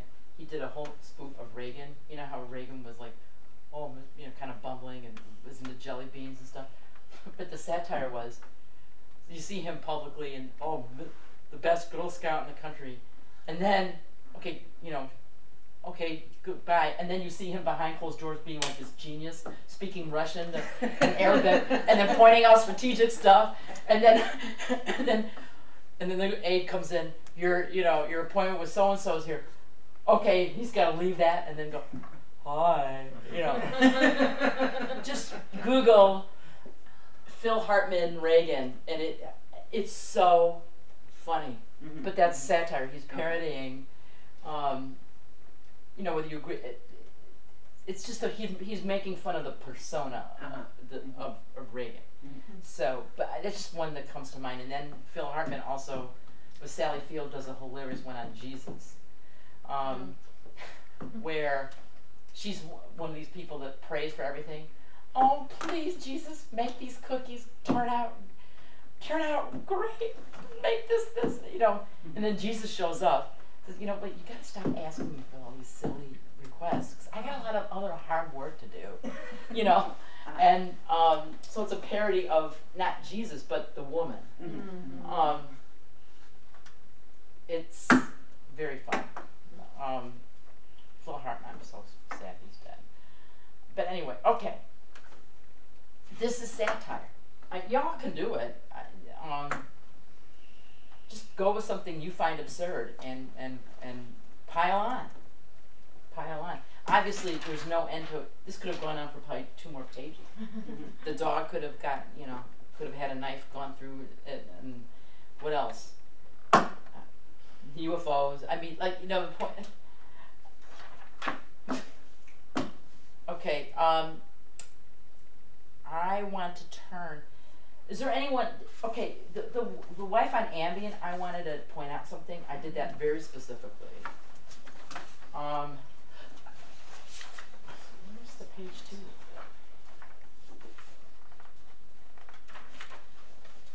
Okay, I have it here somewhere. Because I'm going to teach you a fancy word. Where did my page 2 go?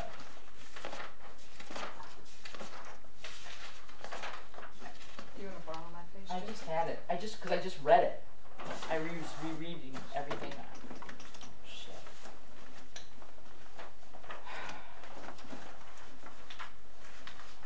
Oh, I have it. The way it repeats, the wife on Ambien, that is a strategy for you to use. And it's actually good because you can choose something and it organizes a way to represent something. And it's called, and I'm going to tell you, it's a Greek term, it's a literary term. You'll impress everybody you know if you start using it. It's called an anaphora. ANAPHORA. And it's this repetition. So the way you use that is it's a strategy to present a list of things, because this is basically a list, right? But it's also a list that can escalate. They can go from here. You'll have to read this on your own. It's too long to read in class. But it's short, but right. Do you see what I'm saying? Mm-hmm, mm-hmm, mm-hmm. There's a very famous short story by Tim O'Brien called The Things They Carried, and it's about soldiers in the Vietnam War. Mm. And he conveys the literal gravity, the weight, the things they carry, by what they are carrying in their knapsack. And it escalates into greater and greater and greater things of meaning that they're carrying as they're trudging through the jungles. And it's very... Their memories, their thoughts, things like that. Yeah, okay. But also their losses and what they cherish, and material of war, stuff that they have to fight with. But yes, their memories. You have to read it. Just Google it. It's all over the place. Here, What's it called? The Things They Carried by Tim O'Brien. Again, that's not a short, okay, but it's a use of anaphora. It's a very famous story By Tim O'Brien. Let's see if you can.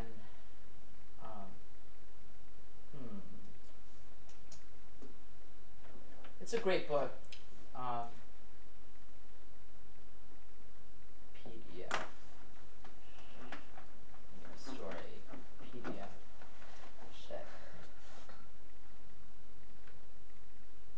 But it's a strategy of oh, you can Google it.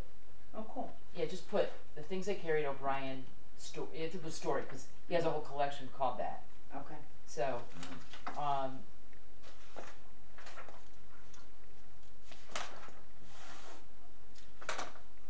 so if you happen upon something, and of course, by the time you get to the end, I'm just going to kind of lecture here, so we're really briefly, because we got to get to something else, is that you wonder if he's dreaming this whole thing.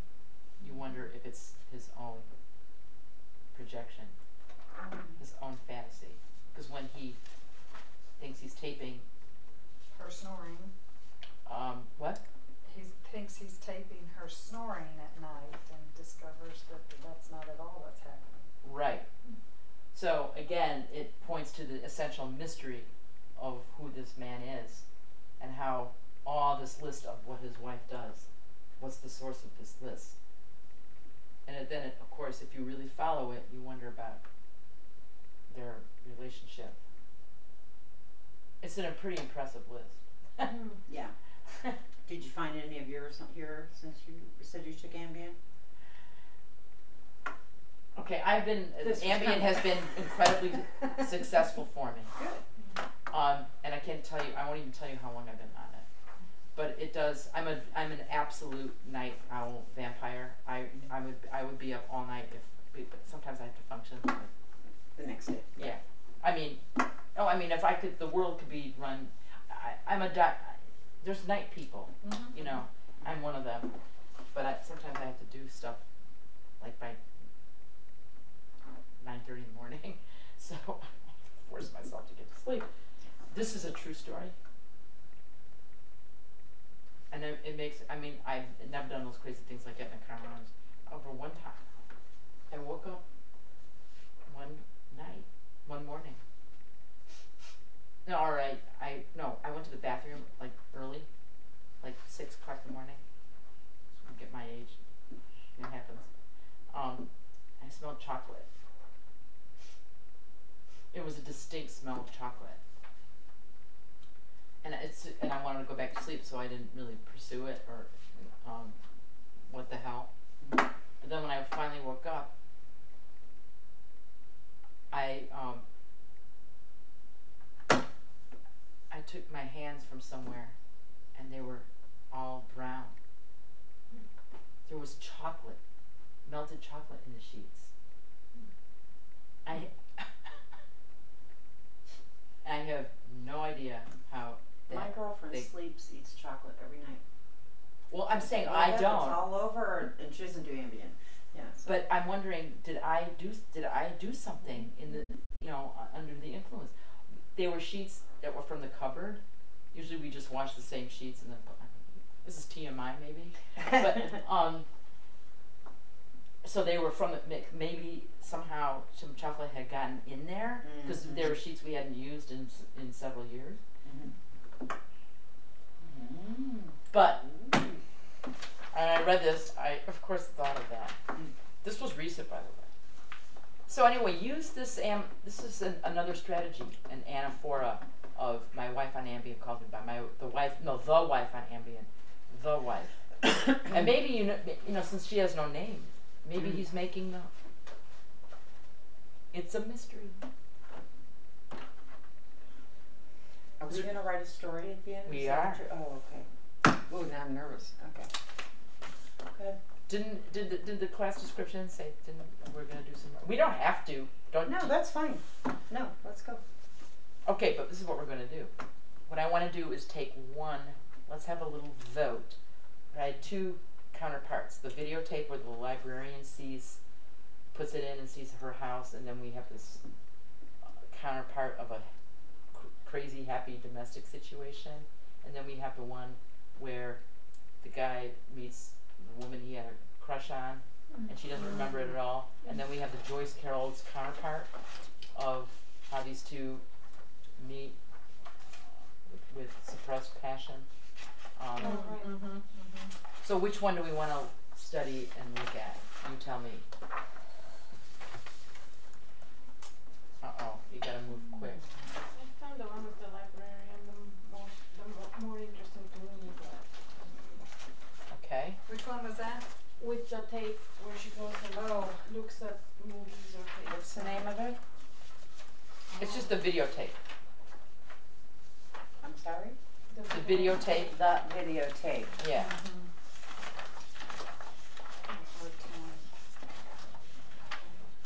I had a hard time following the videotape, but then I got into it. I can go with that. Okay.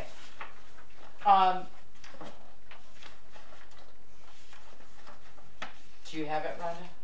I'm getting there. Think of the Beach Boys.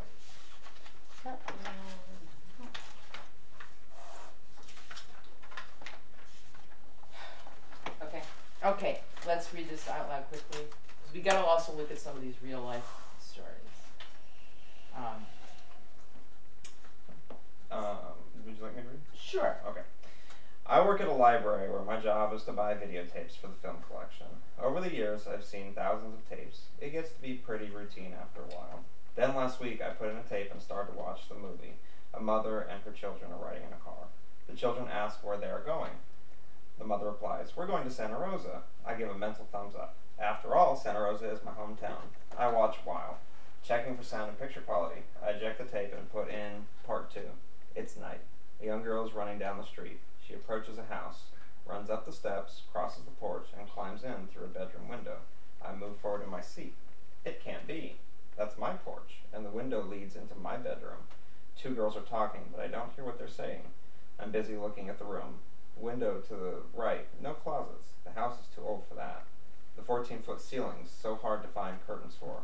I stop the tape. My mind is spinning. This is the bedroom in the house I grew up in. I slept in that room with my grandmother in a small iron bed across the room from her. I eject the tape and put in the first tape again. Mother and children driving along the street. Now they're entering a neighborhood made up of different ethnic groups. Hispanic children playing in the street, a Vietnamese woman reading the paper, black men wearing gang colors and talking in an alley. The car turns the corner. I lean forward in my chair. I've been on this street. I've ridden down it on my blue Sears bicycle and the sheepskin seat, the summer wind blowing in my face. The car pulls up to a house. The mother gets out and climbs the porch steps. A woman comes to the door. Through the screen, I can see the gingerbread along the arch that leads to the dining room. They are in the kitchen talking. Everything exactly the same. The kitchen table under the window, the big white enamel stove, the single cabinet by the sink. A man steps from another room. My bedroom. He has a towel around his shoulders. He is coming from the only bathroom in the house. My bedroom door has a small oval-shaped knob that is high up on the door. I can remember reaching for it. I strain forward, as though I can see more this way. I can make out the side door to the porch, where I made mud cookies for my dog. I know just beyond this are the steps that lead to the backyard, where I buried the dead bird I found, the apple tree with the swing, and my grandfather's garden. I stop the tape. Suddenly, 35 years and thousands of miles are gone. In some subtle way, I am changed. I can feel the sun on my skin, see my dog's face, and hear the birds singing. In a world where life is sometimes mundane, repetitive, and often cruel, I am filled with wonder. Okay, so I guess the reason why Paul Auster chose this for his collection is the sheer unlikeliness that this librarian would find a videotape of her very house. I mean, that's kind of a miracle, right? What would you describe it? Coincidence?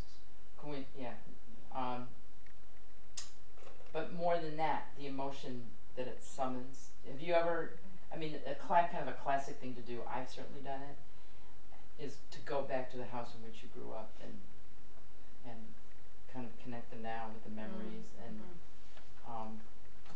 for years, a recurring dream I had for years was, am I in the right apartment, or apartment things where and then I would head up into a door to get to another apartment, like one of those Russian nesting dolls type things, and then I was always in the wrong apartment. I mean, it was like, and it was always very heavy emotional residue the next morning. And then I went to my childhood apartment that I hated leaving. And I just went up to the back porch and peered in it. It was in the cities, in Chicago, South Side Chicago. The dream stopped. Because it's like there it was, it's real, there it is. That's the kitchen we remodeled. And so she's going back there. She's actually says it explicitly. But look, it's that last word that becomes the segue to this next, the fictional. This is fiction. So think of how a home can contain wonder, okay? The opposite of the home that Carver portrays in Popular Mechanics. Someone want to read this romp of a short story? This is fiction, by the way. So, 108 John Street. The house was... Read the title. Hang on. Okay, I'm ready. Thank you. Ready? Yes, ma'am. 108 John Street by Mark Halliday. The house was yellow. The days were long. The kitchen was crowded sometimes. Bill knew a way to tie up the paper bags of trash with string, but Mark could never master it. This was an amusing issue on Wednesday nights. The refrigerator hummed softly. Mark went upstairs and found Jessica in their gray carpeted room listening to Carole King. Her hair was wet and very dark. She said, "Did you eat the pie, monkey?" Bill took a shower while Judy waited for him in the larger bedroom. Judy thought Bill took an unnaturally long time in the shower. Through the bathroom door, she would shout, "William!" Jessica told Mark that Judy was jealous of hot running water. Mark typed a very flimsy poem in green ink. The poem implied that certain persons like him were able to see angels in the air, while others couldn't. He moved some books from one pile to another. He doubted that he would ever read The Death of Artemio Cruz, and wondered if he should feel depressed about this. When Lena Chen came over and cooked food in the wok, Mark always chopped the onion. Monkey cries whenever Chen the wren visits us, said Jessica. She drew a cartoon of pigs wearing overalls eating ice cream sodas. In the basement room, Lawrence, the gay lawyer, spoke on the phone about Mozart, as if no one had ever heard of Mozart. In the kitchen, Lawrence liked to use the phrase quality cookware. The night he announced that he was gay, everybody had to act serious. They were learning to live together. Bill pointed out to Mark that he often neglected to wash the bottoms of dishes and pans. Bill read a murder mystery soberly, missing no clues. The living room was surprisingly pleasant with sand-colored sofa and Lawrence's quality lamps. All of this, Jessica with her brown eyes so awake, all of this was significant. All of this vibrated just below the consciousness with a strong significance. Or was it only life? Only life. Mark ate celery with cheese and then joined Jessica upstairs. She was joking on the phone. Something about Simone de Beauvoir, telling Jean-Paul to straighten up and fly right. Mark meant to read something about Vietnam, but he was sleepy. Jessica mocked him for singing Please Please Me off key. When she hugged him, life was good. In the morning, a pigeon patrolled the windowsill very near their sleeping heads. All significant. And God put it all in a cloth bag and swung it around and tossed it lightly in the river.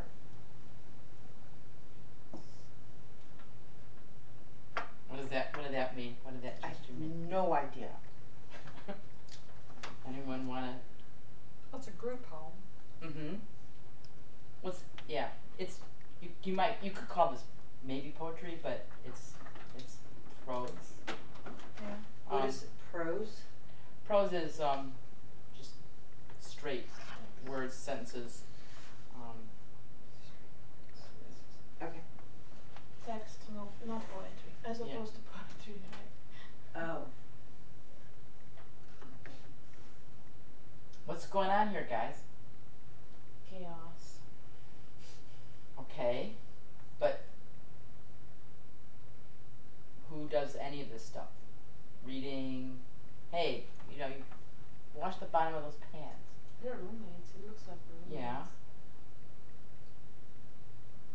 I think they're all, isn't it like a group home with people that have various needs of support of each other? So some are on a different scale of functionality, whether it's intellectually or physically.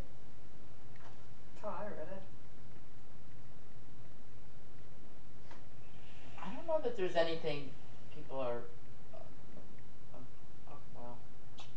I just thought they were a bunch of roommates and they kind of learn how to work together. Right. And they have names for each other and. What's the tone here in terms of how they relate to one another? Is it sad? No. No. Is it, solemn? Is it? Do they like each other? I think they like each other enough. They don't hang out with each other. They're all very different. And they kind of bounce things off a lot. I do all the bouncing in the story. Again, this is a compressed. This is compression. Flash fiction is compression. It's taking stuff that you would narrate, that would maybe, a lot of these strands you could elongate into narrative. But this is a compression that's like the wife on Ambient. Like it's like a list of A summary. but it's all meant to convey a particular feeling, a particular emotion, and I gave you a hint with the word wonder. All significant. God put it all in a cloth bag and swung it around and tossed it lightly into the river. This is a celebration, guys, of life. This is a celebration of people of just human beings. The absurdity of it, the how things are juxtaposed on top of each other in a kind of a romp. It's a romp. This is a romp. You know what a romp is?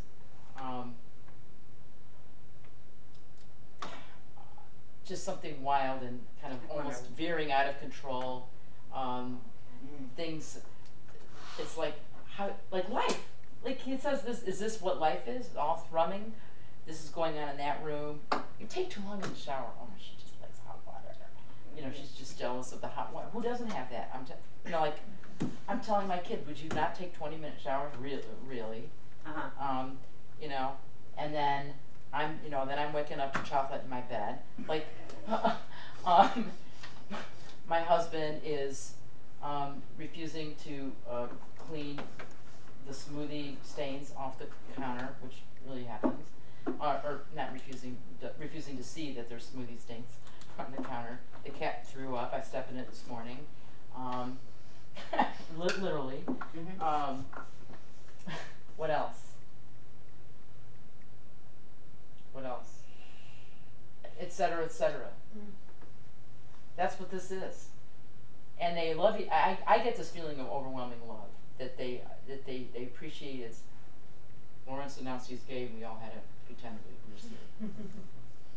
were like they. Bill read a murder mystery soberly, missing no clues. Doesn't everyone have a friend who's addicted to murder mysteries? I do. Yeah. Exactly. See. My wife loves murder. Okay. See. There's always one in a community. One of my best friends. She's an Arabic political scientist of the Middle East at Brigham Young University. Really smart person, but she's just addicted to murder mystery.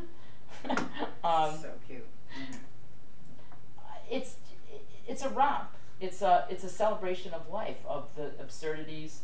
They have pet names for each other. Someone's drawn cartoons.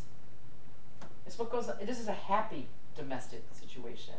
It contrasts perfectly, albeit kind of in a. When you have compression, you're dealing with something above reality. It's not meant to be literal. Okay, that's what fiction. That's what art can do. Okay, think of a way to think of this. Bethany, you're looking at me like I'm very perplexedly. I get what you're saying. I don't interpret this that way. Okay. You take it away. How do you do it? So I'm just, to me, it doesn't matter how it's interpreted, to be honest with you. So, you know, they're learning to live together.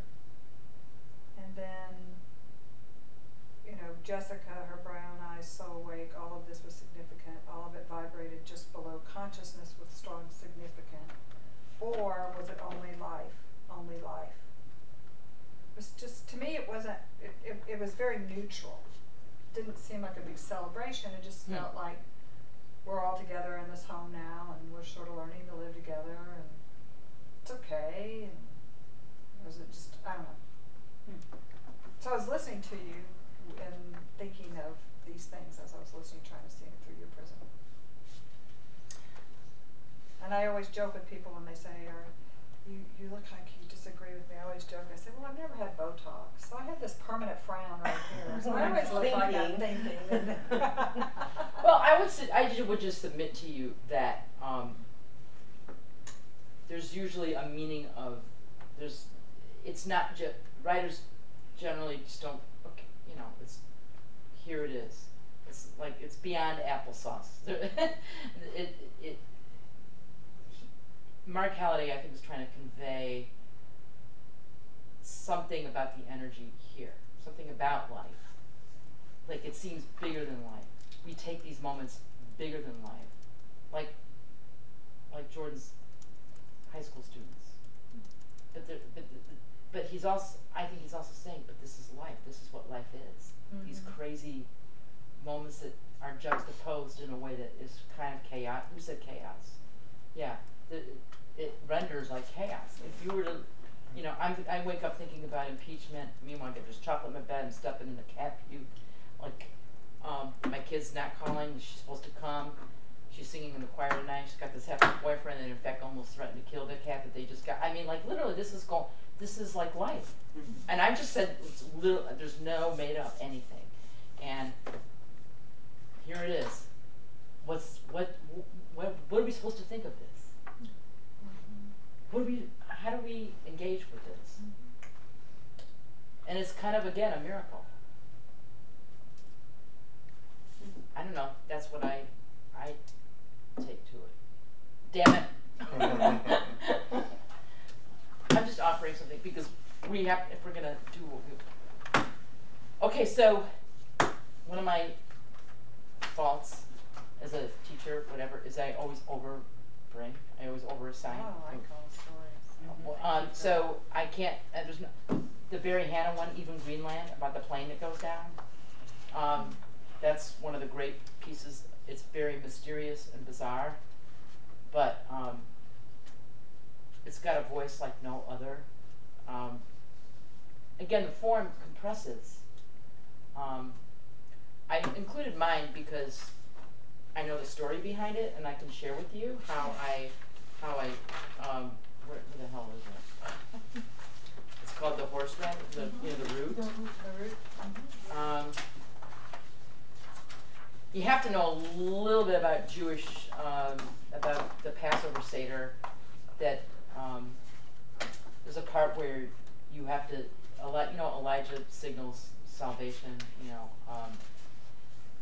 and you have to open the door, and because Elijah's supposed to visit your house, and you set up a wine glass for Elijah because he's going to come in and drink of the wine. So that's one thing you have to know about. Where the hell is it? Oh, shit. I'm terrible. I don't even know. I'm going to get to a 3-ring binder pretty soon. No, you're Okay.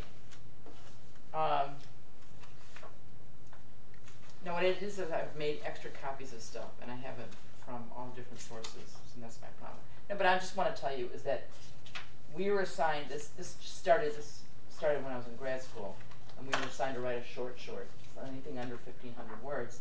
But every paragraph that we wrote, we had to include all 6 sentence types, and that's on your list of them.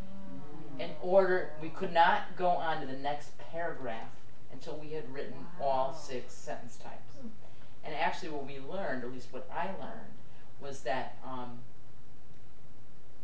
it's actually ironically or counterintuitively freeing, because it gives your left brain something to do. So instead of Mr. Critical coming in to say, no, that sucks, you know, that's terrible, blah, blah, blah, Mr. Left Brain is going, okay, now I got to get a compound, complex sentence in here. And meanwhile, leaves your right brain free to come up with some cool stuff. So, and it made the mistakes of it easier. So what I was writing about, so we were told, you know, and I think the teacher said, oh, here it is, ta-da! You know, write about a really tough thing, the toughest thing you've just experienced. Well, 6 months prior, my stepfather had died, leaving my mother a widow. They'd been together for 18 years. So I started to write it very directly, and it sucked. And so I went at it obliquely. You can't tell that he's dead. The one thing he did for us, he was not Jewish, was make homemade the horseradish. He made it himself, and it was incredibly fierce and strong. And that was his contribution to our Passover Seders every year. So I took that, and instead of dealing directly with Paul's death, I explored the meaning and what horseradish was, and how bitter, and yet it allows you to express emotion, kind of like in the Aristotle way, through vicariously express your sorrows, which is the whole point of it.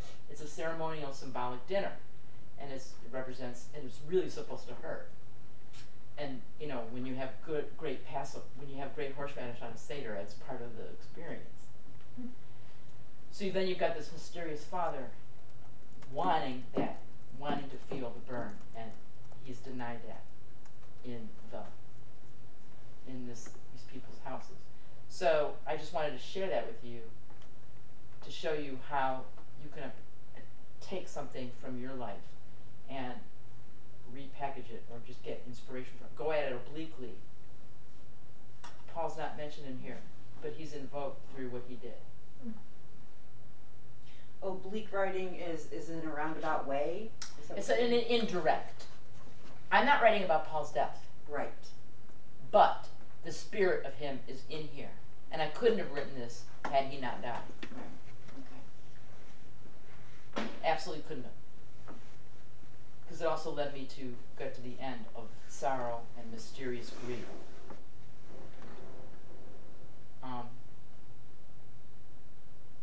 And the whole thing of when you actually see your parents. Has anyone ever seen your father cry? I have. And isn't it scary? At least. A little bit. Well, I did a couple times, and it was really always very scary. I saw my father cry over a dead soldier in the street. Okay, well that. So it was scary on a lot of levels. Wow. Yeah. The guy had been shot, and my father thought it was my brother. Oh They had shit! the Well, same that's he's earned it. But that's the only time in my life I saw him cry. Okay, so what I have here are just, you know what? Oh. What I want you to do now is take 20 minutes to actually write. Oh gosh. We need paper. I should have brought paper. Did you bring paper? Didn't I write that? You said you were going to bring paper. Oh, I See how you screwed are? up. No, I have paper I can use. Okay, you can use. Oh my. Do you mind if we write on our laptops? Actually, you're gonna need to hand. Okay, Okay, I actually really screwed up here. Should have I brought can paper. tear out some paper and share it. Oh, I have my own, but I Okay. have horrible handwriting. No, So okay, that's you have to, because we're gonna be, You're going to be graded on your hand. no, we're gonna be giving it, okay, this is what you're gonna do. You're not gonna write, you're gonna come up with an incident in your life. Oh, I'm okay. I have a computer. Except, We have to Oh, pass the okay, paper pass it. around. Okay. okay, I can have your paper. okay, Sure, I'll take a piece. take something in your life that, was meaningful, significant. It doesn't have to be like a stepfather dying. It doesn't have to be you find out that you're the guilty verdict. It can be something as like disappointment, something that registered, that gave meaning, and write out the narrative of that. Write out, set the scene. Something where you realize that made a difference in your life, that changed something. And so like when Shalom Auslander, when someone says, "Where's your horns?" you realize, oh, my mother was right. And that was more terrifying to him than actually learning that people thought that about Jewish people.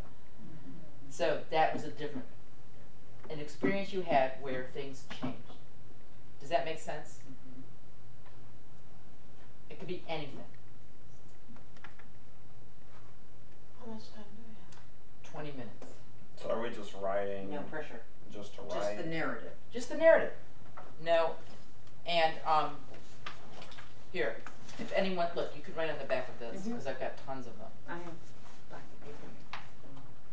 Do you need? Time. I just need to look at time to make sure that I'll I call don't have you. my watch.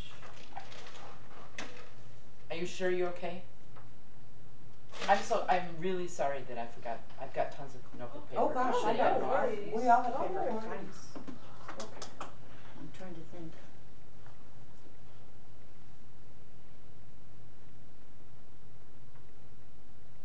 So it's about something that was transformative. Something where you realize something. Like I could write about the first time I had fresh fish. That was in Dublin, Ireland, and it literally changed how I view food. I mean, it doesn't have to be. Right. Okay.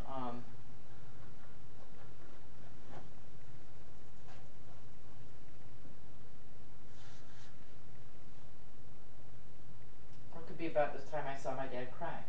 I mean, that, that was a transformative moment. Does that make sense? Mm-hmm.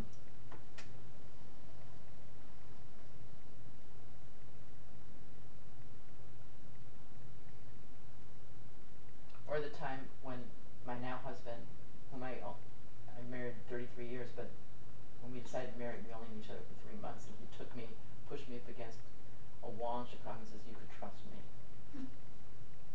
I said, "I don't know if I could trust you. I can't marry anyone. I can't trust you. I'm trustworthy." I mean, that was a transformative moment. You were brave. I would have been so out of there. Like, No, I knew him. He wasn't being mean. Okay. He was just being very serious, and he said, Okay. "You can trust me." Okay. He wasn't like, Okay. no, he was It being sounded very, like he was just being like, earnest. persuasive. Okay.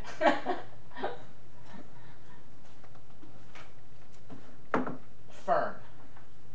Like, I'm not messing with you. I'll be right back.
things from our and I actually have a whole bunch of notebooks of stuff. Yeah. But as I'm generating new stuff, then it becomes crazy. So It does. I know.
Don't put your name on it.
it up?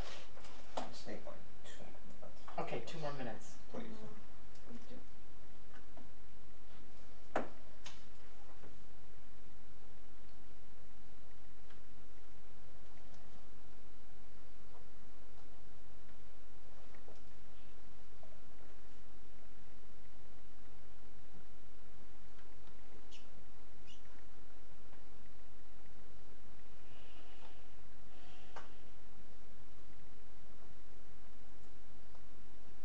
Must be boring for the person streaming. Hopefully they're doing it. Oh yeah, well they're not gonna be able to do the exercise Yeah. because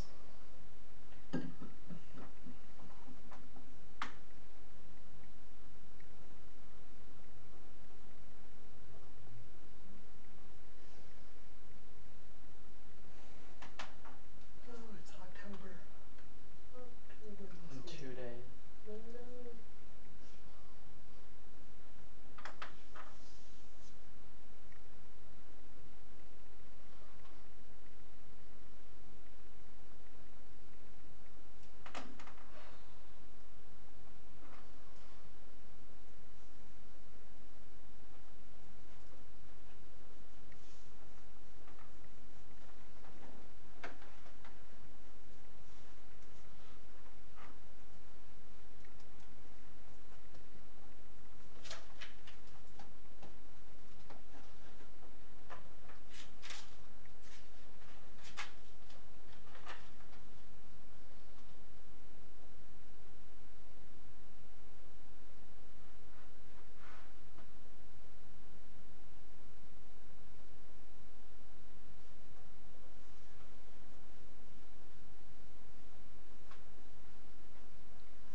Let's wrap it up.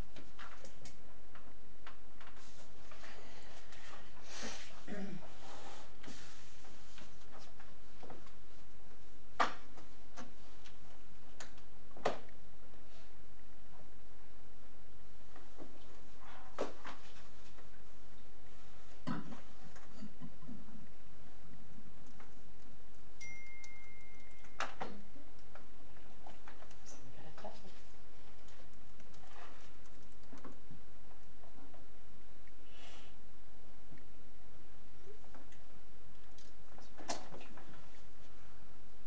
That's okay. Mine's louder. It's a minor third. Doo-doo.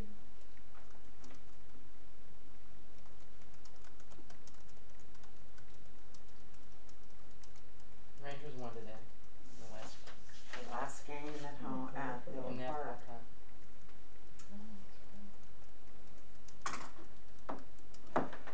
Okay? Okay. You're gonna hand them to me.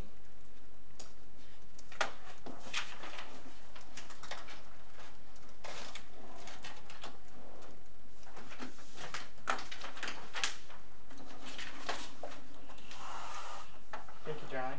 Sure. Okay. And this is what we're gonna do. I'm gonna hand out. So you can't get your own. You're gonna read it, and then you're gonna generate a piece of fiction from it. Or you can take something inside here and write a counterpart. Oh, from the other person's story? Yeah. Okay. So you don't know whose it is. Mhm. You're reading a narrative. Mhm. You're reading something transformative. Mhm. You can invent a character in that would be involved in this. Mhm. And then you're gonna have 20 minutes to do this. Mhm. I swear you can do it in 20 minutes. I promise you. And then we're gonna read both out loud. Ooh. So we're gonna write a story based off of what we read. Yes. Okay. But we've had let's see, you're in a disadvantage because you didn't read this stuff. He's a quick learner. Yeah, you're a quick study. Okay. So you'll write a okay, so I'm going to continue on with the story that's been written. no, well, you can continue on, or you can take a character in it and Okay. expand on it. Okay. just something imaginative and something that responds to this. Okay. Okay, so that's this.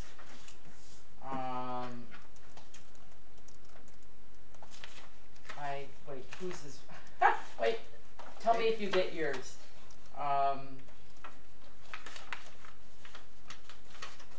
That's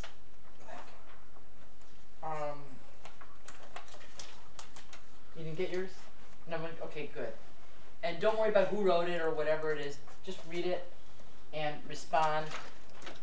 Invent a character in it, but it has to somehow be relatable, or somehow, or I should say better, traceable. Let me give you some. Yeah. Just write on the back of something. Okay. I am so sorry. It's Guess what? I'm such an asshole. I forgot. She's hard on herself I too. took this. No, I forgot it. I forgot it. Oh my gosh. Don't worry. I threw this in my bag at the last minute, and it was such a last minute thing that I wasn't even thinking. Thank you. Oh my god. Okay, good. I rescued my own. Okay. But actually, do you want to tear sheets out of your thing to give to people? Or wouldn't this be? It doesn't matter. Sure. Because it might be fun to give. Oh my god. And if you need more, like if you mess up and you need another sheet.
finish it, it's fine.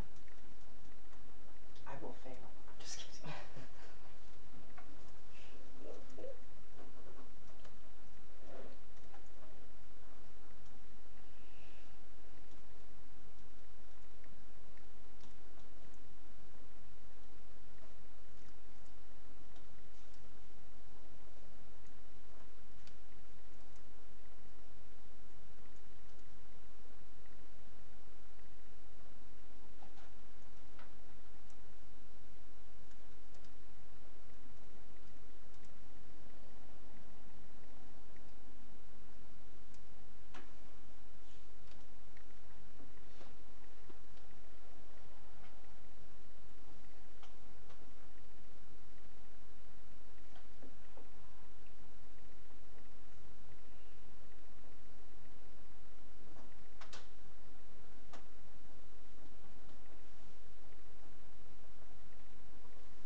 Yes, I do. Thanks. You're welcome.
If you don't finish, that's fine, but if you don't finish the poem, just get to a place. You can wrap it up in 2 minutes.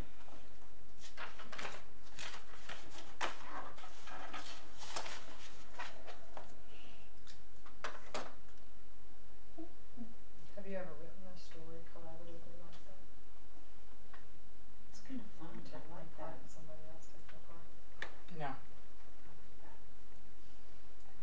Well, it's just meant to just engage a you have no connection to this, to what you're reading. You're just reading a narrative. You have no, so you're infusing it with the emotional expanding Next it. step Yeah. of Whatever. And there's a million ways. There's not one right way to do Right. it, but I've never done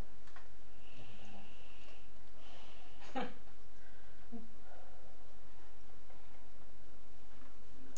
do you tie your shoes?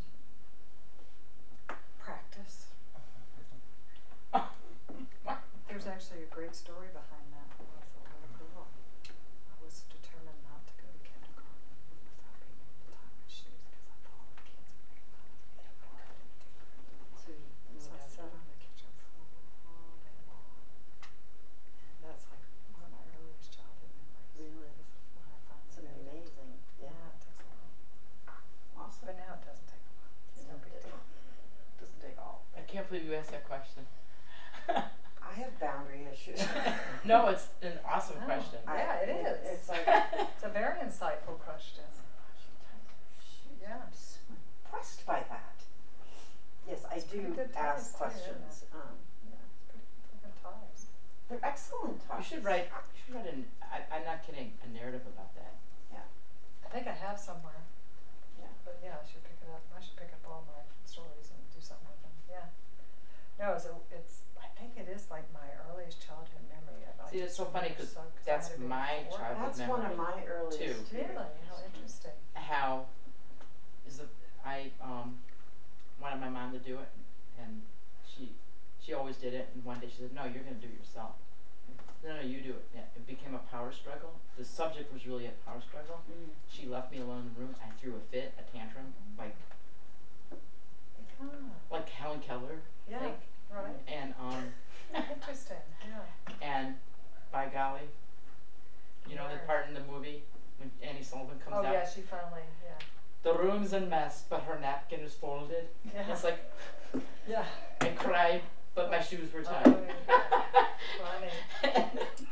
Yeah. That's No. hilarious. No, I know. So it's actually one of my very early. Interesting.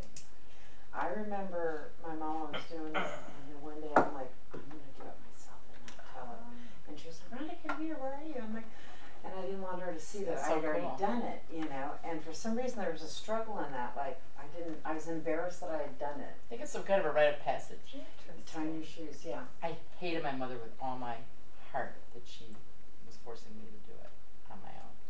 God, you're going to have to grow up. I know. But it's very significant. Tying your shoe. Well, I mean, you know, I was born with one hand, and so of course a lot of mine was, you know, here I was getting ready to go out of the house for the first time, right? Getting to do what? Go out of the house, right? I'm going to kindergarten. I'm going to be with people that aren't just in my neighborhood. So I didn't want to be the odd kid, right? And so what are the things they do? Well, they know how to tie their shoes. I don't know how to tie my shoes, Oh wow, right? that's cool. So it was I want to be just like y'all. I want to be just like you, right? Because when I was going to kindergarten, you didn't integrate. Okay, Kids Mr. with one Jordan. hand. What if Which you were is born one right-handed? Well, you can't be. I'm joking. I'm making. You're so funny. So many people have asked me that. They said, well, did you used to be right-handed? And I was like, never had a right hand. Remember I told you I was born with one hand? Oh, yeah. Okay. Was never right-handed. So we're gonna share these. You're gonna read first the piece you inherited, and then the piece that you wrote responding. Excellent. Cool. Who wants to go first? Okay. Go. I'm gonna try to not butcher this. Not good at reading handwriting, but correct me, please. The doctor called at 1 a.m. Sorry to bother you. I wasn't sure to call. Who to call? But your son seems to have taken a turn for the worse, and we aren't sure how much longer he'll live. Should I come down? You don't need to. Okay, and I hung up. I woke up my husband. The doctor called. Scott is dying. We threw on our clothes and drove to the hospital, being careful not to let our emotions speed us into an accident. We scrubbed up for ICU and went looking for our 3-month-old son's incubator. The nurse I liked least was hovering over his little plastic box.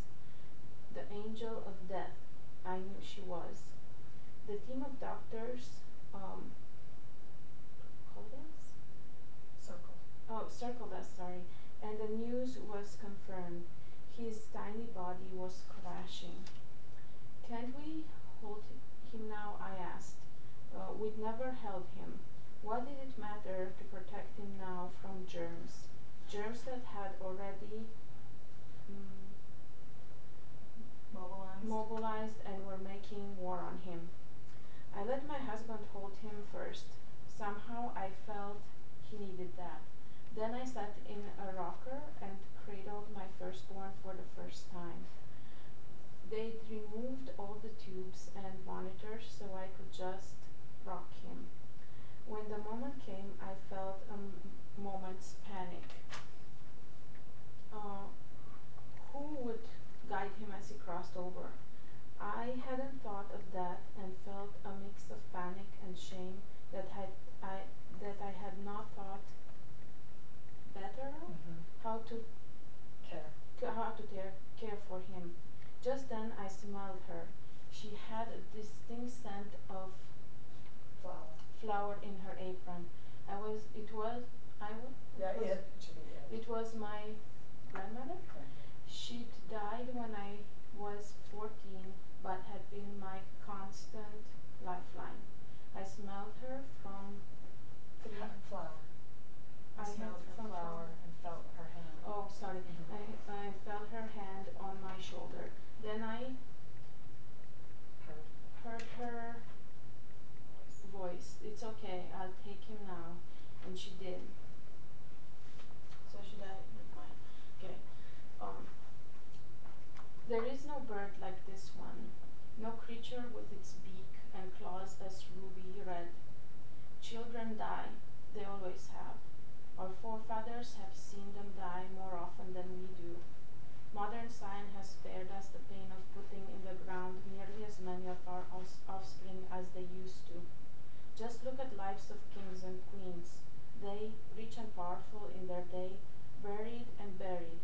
Not one, not two, but 4 and 5 and half a dozen. Newborns and toddlers and newly married 20-year-olds. Commoners mourned and buried and lost the unborn in even greater numbers. Still, a visit from the bird with ruby red beak must be the world's greatest pain, no matter the numbers. A pain so deep there is no name for it. Children who lose parents are orphans. Husbands who lose wives are widowers. But what do you call the parents whose children become the prey of a bird with a ruby red beak?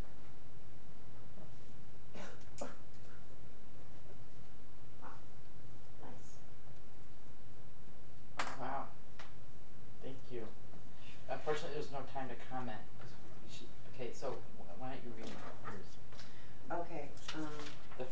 What you first got. Yeah. I wept. I thought it only happened in TV shows and video games, but I realized finally it could happen to me. Being 5 years old and hearing about the death of my teacher's friend created the connection. I always knew it, but I had never realized it, so I cried and cried when I talked to my mom. I don't want to die, I told her. She comforted me. Told me not to worry. It won't happen for a long, long time. My fears were allayed. And they remained as such for a long, long time. I laughed about it, joked about it, went back to believing that it only happened in video games and TV. I was once more immortal. At 25, I lie in bed with my girlfriend. It's 3 a.m. My heart is pounding. I can't breathe. My chest is tightening. I've lost all feeling in my hands. They tell me it was just a panic attack. I've been stressed. I need to relax more. I wept. I thought it only happened in TV and video games. But I realized it can finally happen to me. I grabbed my girlfriend and buried my face in her shoulder. I don't want to die, I told her. She tells me not to worry. It won't happen for a long, long time. So I forget it. I make fun of it, joke about it. I am immortal. I stand at the graveside. So it really does happen. I'm actually quite calm. So many have gathered, friends and family. The grass is green, still wet with dew. The smell of raw earth, like when you stand in the middle of a field after a thunderstorm. Everyone is grieving. The loss is so great. Where do you put all that sadness? The preacher talks, telling of heaven and faith and love and God. The valley of death is made to sound like a Garden of Eden. I laugh at it. I joke about it. The casket's being lowered. I begin to cry. I weep openly for everyone to see, but no one comforts me. I thought it would only happen in TV and video games. I realize I am mortal. Wow.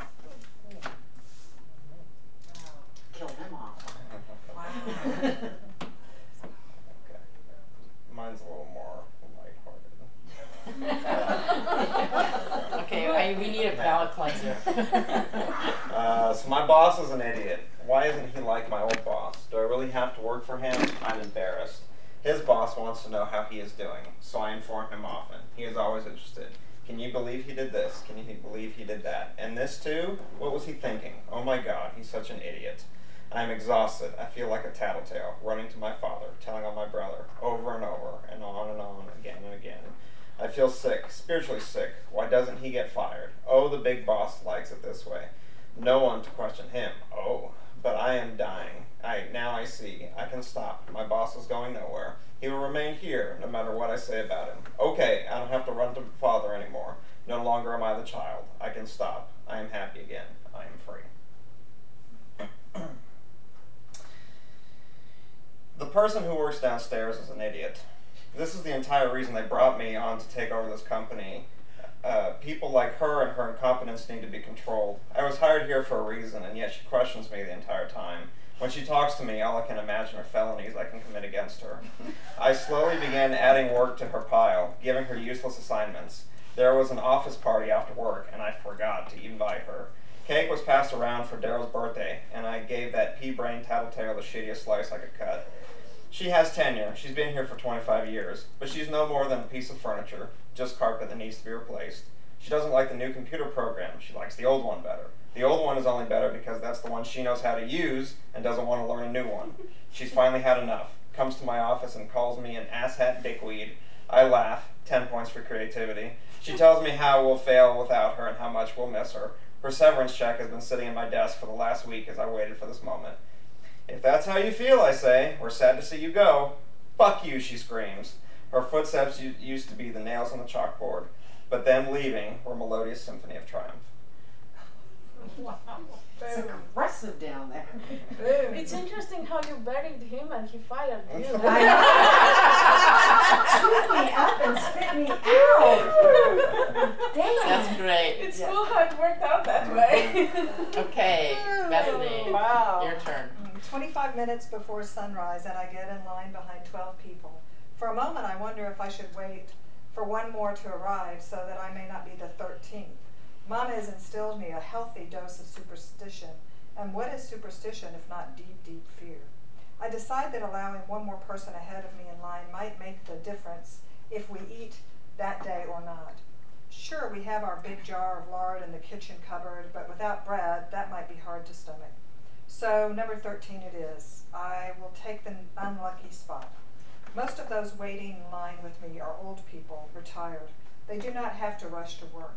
I'm 6 years old and first grade starts later than all others, so Mom decided that there will be enough time for me to buy the bread before going to class. My backpack heavy on my shoulders, I stare at the stars above us, fading in the first morning light. My toes are frozen, my fingers too.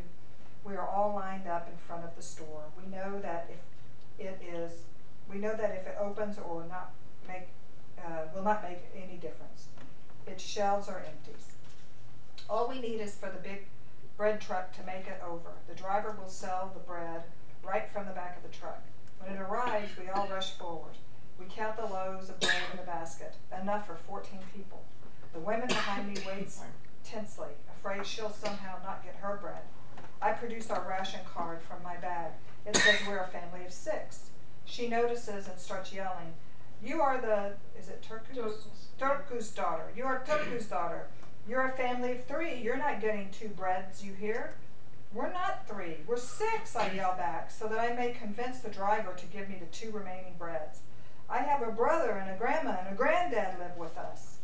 I realize that life not only takes bread, it takes something else I have just found I can so effortlessly master: lies. Joseph loved this part of the job. Every morning he had to decide who eats and who doesn't. "They all lie," he told the others at the bakery as they loaded fewer and fewer loaves into the truck each week. "Everyone makes up stories." He'd been driving the truck for months now. At first, he felt sorry for the people in the villages who stood huddled in the freezing winter and sweating and swatting flies in the summer as they waited at dawn to see if this was their lucky day and they would be given enough bread for their family. After months of this, though, he realized they should feel sorry for him. They were lying to him, trying to make him feel bad about not giving them bread. Today was another of those lies. This time, Turku's 6-year-old daughter. "No, I will not give you more bread." He spat near her. He threw the other loaves at the other liars. As he drove off, he reached down below the seat and pulled off a hunk of bread, which he washed down with hot tea from his canteen. He felt back under the seat just to be sure the 3 extra loaves he kept for himself were still there. Oh my God, you guys, everyone, this is How cute was that? No, it's fantastic. You look what you did. Look what you did to us in that 3-hour time period. I mean, look, that's fantastic. Look what you guys did. That was amazing. I love the perspective of the driver. I never Yeah. thought of it. Well, that's the whole point of Yeah, it's fiction is that you can go into different realms. You And can, they did that. They kept for themselves. I'm more. sure. Yeah, yes, I'm sure. Yeah. That was a golden job to have. Oh yeah. wow. Yeah, we're really Each one of interesting. this is okay, you guys. This is really fantastic and wonderful. I wish we could go over more of this. Please print out and read what I gave you. Mm-hmm. They're all great. And so it's great. 3 hours went by in 10 seconds. Seriously, yeah. That's really good. Yeah. So if you're interested, I teach a class. I teach a class in introduction to fiction. The first class filled up May, so there's a second section opening. It meets on Wednesday night, the 23rd, in my home. So we don't do it. We don't come here. It's more fun. Like we have wine and snacks, and it's I don't like this one. No, really, it's more fun. It's like in my house. Sure. Are we supposed to? Yeah, you can do whatever if you want to. I would hand the original the original to the writer, and then they get to keep the fictional response. Oh. Email me if you have any bright ideas. Absolutely. Sure. Oh, did you want to? You It's just up want to you. my response? Oh, I don't care. Oh, okay. Sure. I think it's a good ending to your story. Oh Yeah. no, that's the one you gave. No, that's the one you wrote. Yes. Yeah. Give me the one you wrote. Yeah. Thank you. Also, pay attention to Jamaica Kincaid's Girl. That was part, it's the kind of this monologue where this mother is talking, this voice of authority is talking to the girl. You could have studied that. That's another strategy because we all wrestle with sources of authority that I'm often. You said Jamaica, Kincaid? Yeah, it's called Girl. Didn't I hand it to you? Yeah. Yeah, Oh, it's part of the that's a very famous piece, actually. So that's Oh, I remember that. Yeah. Yeah. so Girl. It was great. You guys did great. Thank you. Thank you. Thank you. That was a very. I would do this again, and I don't feel like I failed. Okay, just No. I don't think you failed. Yeah. If you want to write a response to Blake, I think he'll send out a survey or some Okay. question. Feel free to answer that. Okay, great. So thank you. Thank you. Thank Thank you. Thank you very much. Nice. That was really fun. I'm glad you had It a. go by fast. It I did. did, This was yeah. really. This was like Boom. speed deep. Over with.